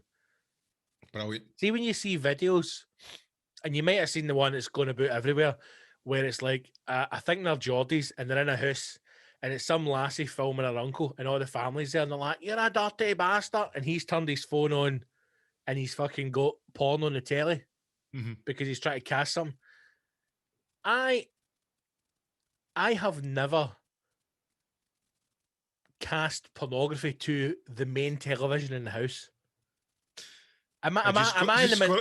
Do you squirrel it away for yourself? Just No, like, but like I've never sat in my living room and went, you know what I'm going to do? I'm going to put this on the big telly. No, I might be in the minority here. I'm just saying that feels strange. You can have a wank with a 66x2 screen. You don't need a 50-foot plasma.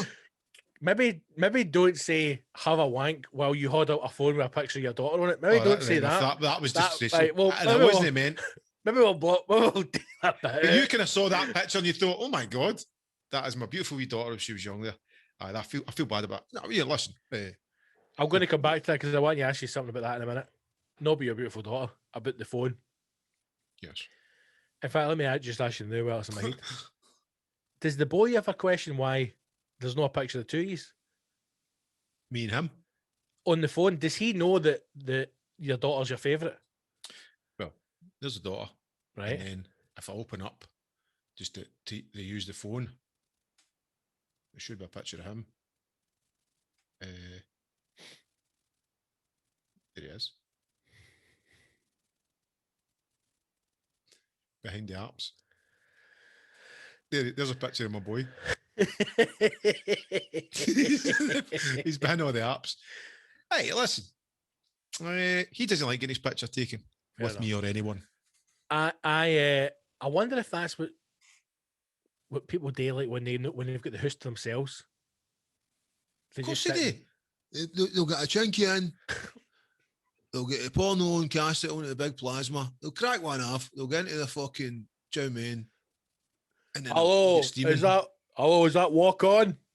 It's your old dad here. She's away for the weekend. Porno on the telly, she's away for the weekend, boys. You know what that means? 2 portions of chicken balls, large special fried rice, and a portion of curry sauce. Thank you. Phone done. The wee guy comes to the door with the delivery. You've got your fucking cock in your hand. No, you've got me there, Brian. You've got you get the Bluetooth headphones on, but the pod's still fucking blasting around the whole house. The VR headset just sat up above your fucking forehead like that. Oh, sorry, Brian. Didn't mean that. What is that? Keep the tenner, son. Keep the tenner. Covered in baby oil. Just leave it at the front door.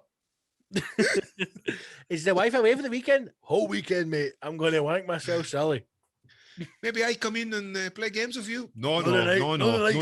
This is a one-player. Shoot 'em up. A one-player shoot 'em everywhere. I don't know if I'd be interested in using those. I don't know what the name is. There's a VR goggles. But there's a machine that's it's called something, and it's for like watching porn. Like you plug bits onto you. A rubber doll. It's not a rubber doll. It's like an actual like a chair. Like you put bits on you, and it fucking does all sorts to you, man. Somebody posted in the fucking hashtag heroes page. There's somebody in your gang that would fuck this. And it was a wheelchair with a bust rubber doll on it. I mean, that took a sharp left turn. Well, it was a gadget. Do you remember that bit in Only Fools and Horses when the blow up dolls were exploding? No. Do you ever remember that episode? Del Boy had 100 of blow up dolls, and then 2 of the blow up dolls come up from behind the wall like that, just start self-inflating. I remember that. They just fucking self-inflate it. I'd love to have known the people who invented the first blow up dolls, because like either they'd never seen a woman in their life before, or they just didn't have the skills to make. Like, why did they put that face up? Why did they all have the? Why did they all have the move? And then why bother putting lipstick? But then, so you're living out your fantasy, man. You're like, I've always wanted to go with somebody like you. I would never shag a blow up doll. No, you would that. Have you seen some of the videos online? No. There's ones where there's a video. It's like a CCTV camera. The guy's in a scud shop, and it's one of the ones where it's like a latex arse just sitting on the counter, and the guy's looking about like that, right? You see him going. He licks his fingers and gives it a wee poke, right? Before you know it, he's got the boy out. He's popping. What is wrong with people, man? In a fucking shop. In a shop, man. Take that up the road first. Why are you just buying an arse? Bill. Do you buy it in bits? Well, I'm going to say I can only fold the arse now, but next week I'm coming back to get his left leg and a torso. By Christmas, I'll have a full person. Listen, some folk maybe just don't have the room for the full thing. They just pull out a latex ass, sit at the kitchen table. Have you watched that programme, Dave? I told you to watch. Dave the Rapper? Aye, mate. When he's got the arse with the rubber legs and he just throws it in the wardrobe. He's got this arse and it's got like fucking, it's got legs on it, but the legs aren't like, you know, if like just somebody fucking like that. Aye, if one of the balloons. It's basically like it's got fucking cerebral palsy, man. The fucking legs up here draped all over the place. Throws this thing in the bed, pumps it, then gets a stick, like a twig, with a bit of toilet on it, and fucking pokes up the arse to clean it, and then just launches it back in the cupboard. Like, surely if... No, I haven't got a rubber arse. I've no interest in getting one. But surely if you had something like that, or even like a fleshlight, you'd need to take it out and pressure wash it, or put it in the dishwasher at least. Aye, clean it, all the smell in it. But here's the thing I know, right? Surely, even in your height of rageness, of wanting to pump something, you'll capture yourself for a millisecond or whatever. Reflection. Pumping away this fucking latex arse or rubber doll or whatever it is and go, what the fuck am I doing? Who am I? Aye, what's wrong with just an old-fashioned wank? Exactly. What happened to the old days of just filling a soak full of beef paste and just knocking the old boy out? Ripping the heat off it to you, a wank burn. What happened to the days? What happened to the old days of getting a pack of 6 ankle socks out of Primark and having a great weekend to yourself? You know, I've got a call, Ma. Can I get the tissues for the room? Get yourself down to Morrison's, buy half a kilo of jelly. Look, you've got the flu. And you can hear me make a trifle, son. I'm going to make some kind of trifle, aye. I wouldn't eat it, but... I'm going to have mansnotters out in my horn. I'm looking for a kilo of seedless jam. Do you not like the seeds, son? Sometimes I get trapped in my belly head, so it's a seedless jam for me. And you're what? I've got a call. That's all you need to know. Why is this hanky got a knot tied in it? Well, it was a big sneeze. Right, more questions. Okay, who have we got? We've got Kenny Bridges and we've got Laura Derrick, the heroine. Who do you want first?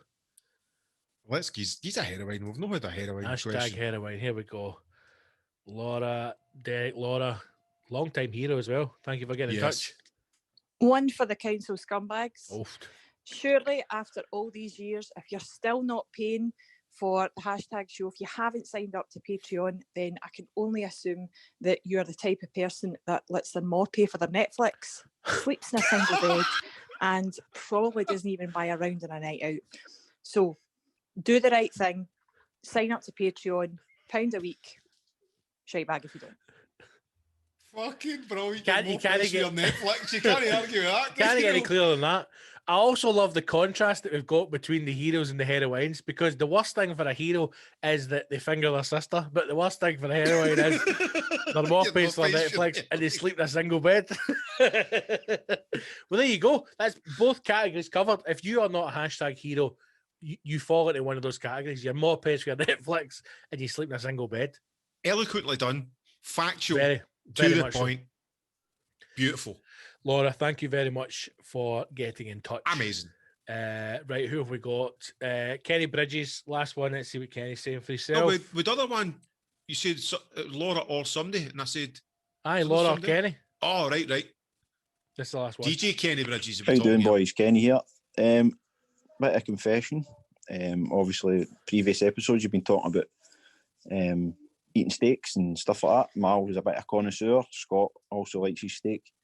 I've never had a steak, and I've been on the hashtag hero Facebook page and that, and there's a few of the boys have been putting up pictures of steaks and stuff. So I'm looking for recommendations. I don't want to just jump in there with a big expensive steak.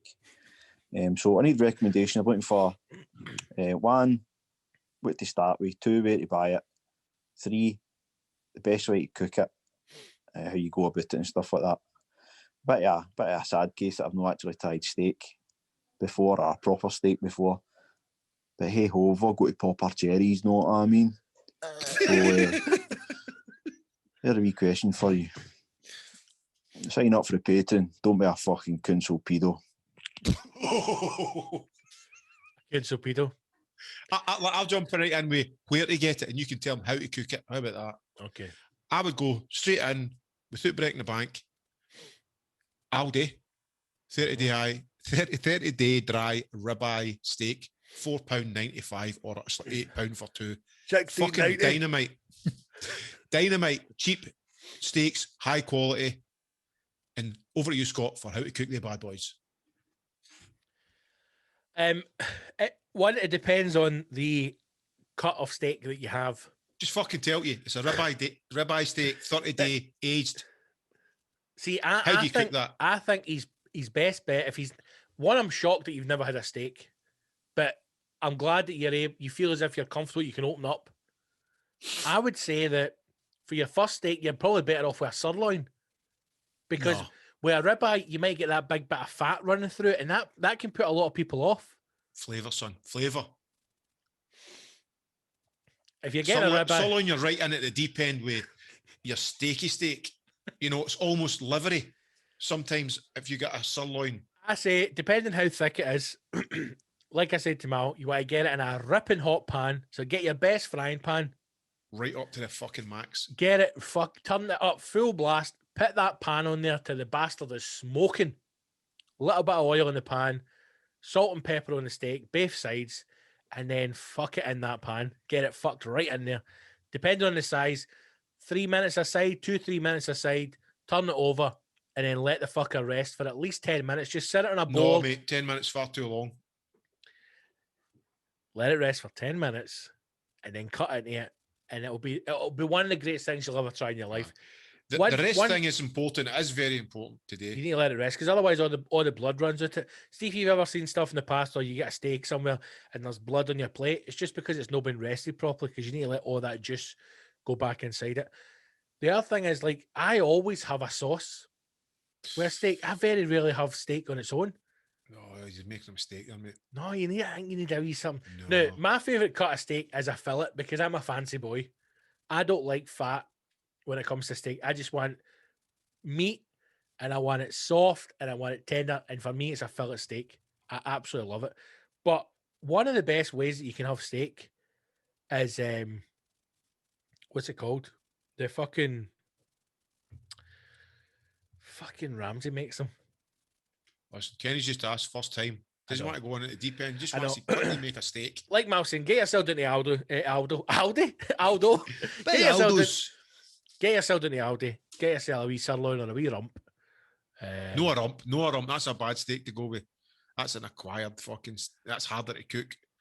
Sirloin or a ribeye. If you can, get 30-day dry aged, because it does help with the flavour. What you want to do, man, is see if you can get some like fresh rosemary and butter, get it in that pan, and fuck the butter. This is the cunt's first fucking steak. This is the cunt's first steak. I know, but do you know what you do for your first steak then? Go to a fucking steak restaurant, Kenny. Treat yourself, mate. Treat yourself. There's something about cooking it yourself. But no your first time, Mal. Your first time. You want to sit down, because here's the thing about, for me anyway, right? See, when you go out to a fucking very good restaurant that is known for meat, and you have a steak, it's the bits that go with it. That is a given. Like, see, when you go to a good steak restaurant, right? And I don't mean like a chain. Like, what's the one? It's the famous steak restaurant chains. They're fucking everywhere. Miller and Carter. Miller and fuck off Carter. See, when you go to a proper steak, like, for example, your mates in Paisley, the little steakhouse. Mm-hmm. When you go there and you get all the bits with it, that's what makes it that's what takes it to the next level. Aye, but good onion rings. So you go out for a nice steak, but I think what Kenny needs to do is try and cook something in the house. That's what he's wanted to do. So my suggestion to him would be beef Wellington. A ribeye steak, 30-day dry aged, £4, less than £5 for one of them in Aldi. Buy two. High heat on your fucking iron skillet. Fucking ripping. Here's the thing. See, when you're cooking a good steak, Kenny, that pan needs to be ripped to the point where you're going, if I put anything in this, it'll fucking bust it. That's how hot you want it. Fucking ripping heat. Yeah. Like smoke coming off you, like the hoose might go up. That's how hot you want the fucker. I don't put the oil onto that heat. I rub the oil into the steak and then salt, pepper the steak so you don't get the oil smoking. Then fucking flat. I don't put the oil in. Look, put the pan on dry and get it ripping, and then oil and then steak. Right. Or rub the oil into the steak is what I do.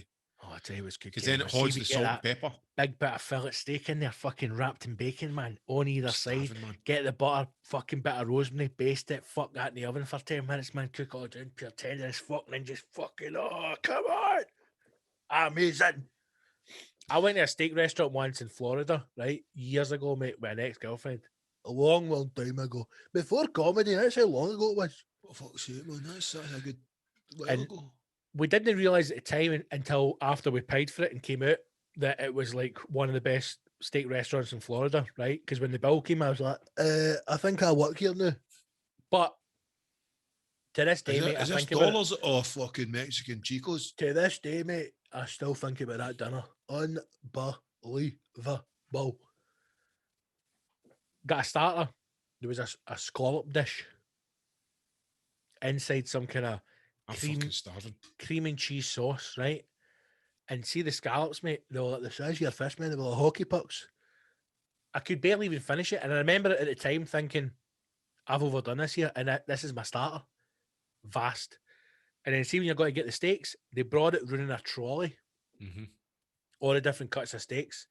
And you got to pick, show you it first. You got to pick what steak you want. I was like, your steak. And then it just comes out. So when the plate came out, they put the plate down, and on the plate is just a steak, nothing else. And I don't know if I get it. White plate, blue rim. On the plate was the logo of the restaurant. And then just above that was this big fucking fillet steak. The fillet steak was about that thick. Huge. Pure dinosaur in the plate. And then see, as soon as they put the two bits of steak down, I mean, military is literally, as soon as the plates went down, the other wee guy appears with a trolley, and that's got all your fucking accoutrement, different potatoes. So the whole table's just full of plates. Amazing. Mate, one of the greatest meals I've ever had in my life.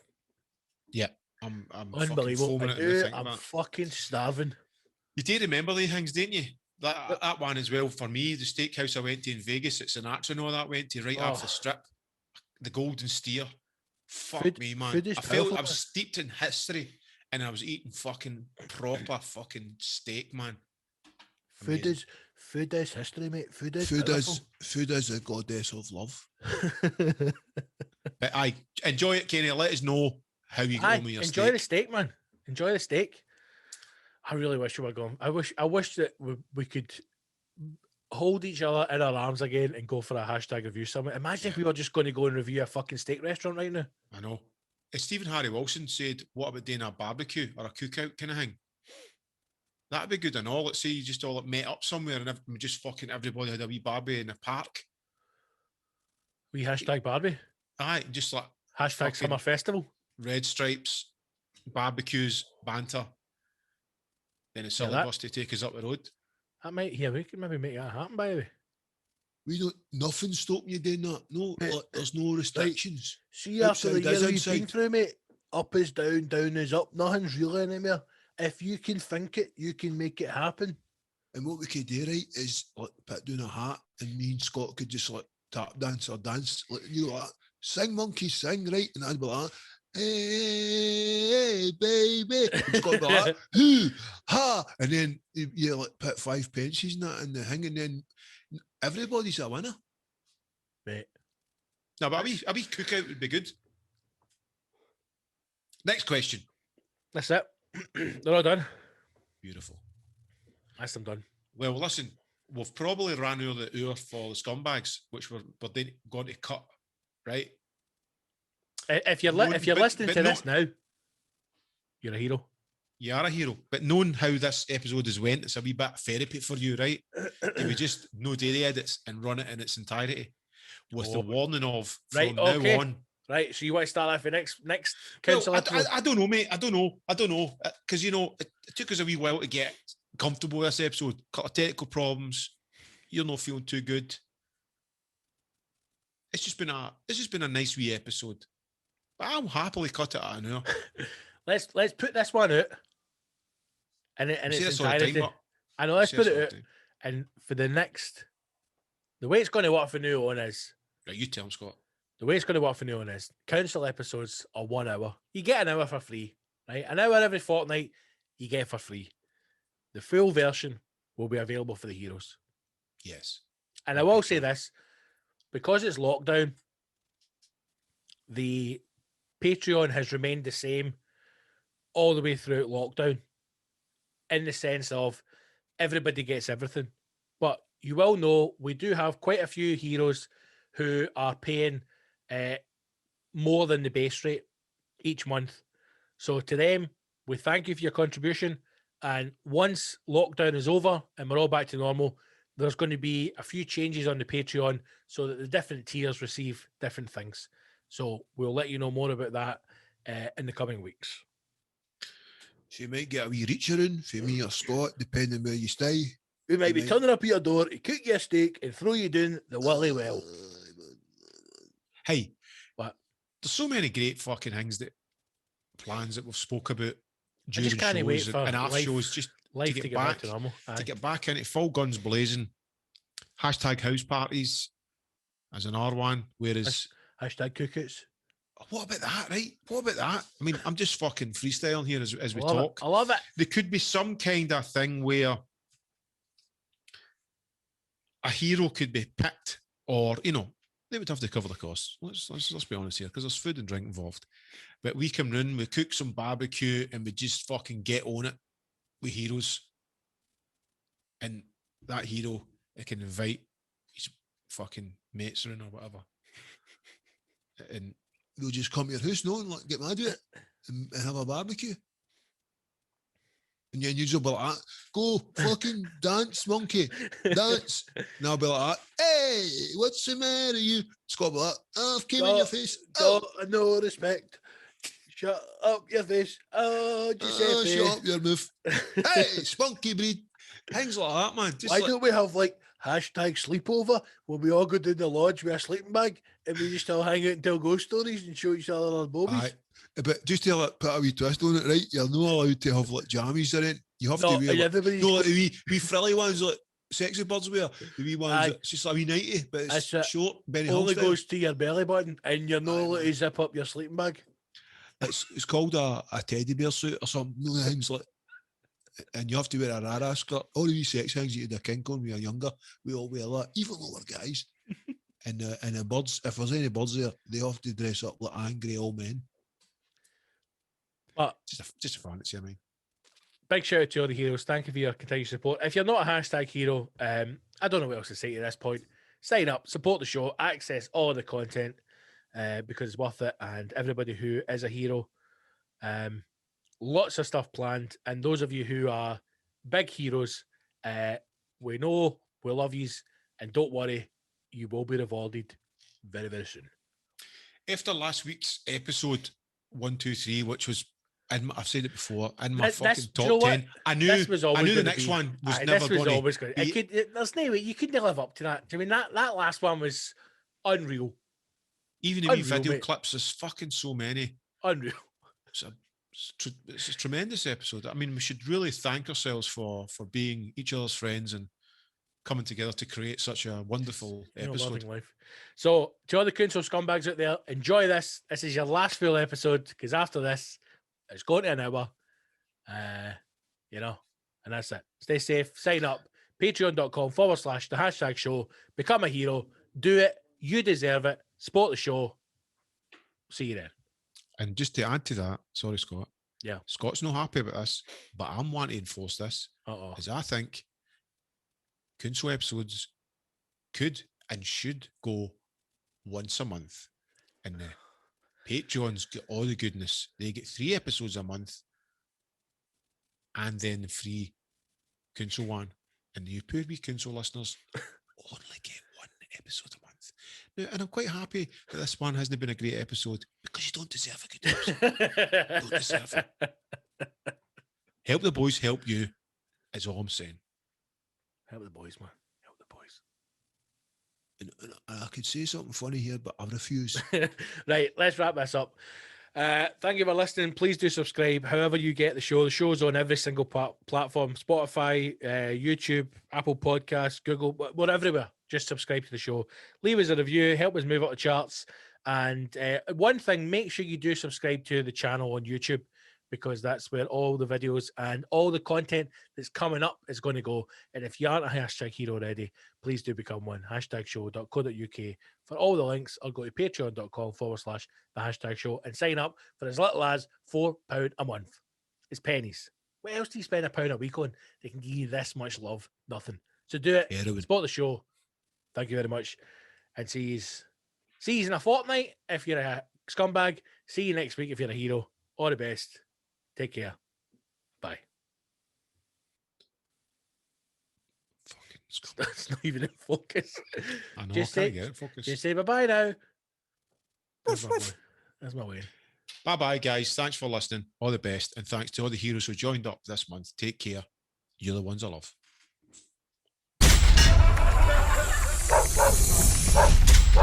Bye, everybody. Thank you. Good night. Okay. Great. Good night. I love you. Okay.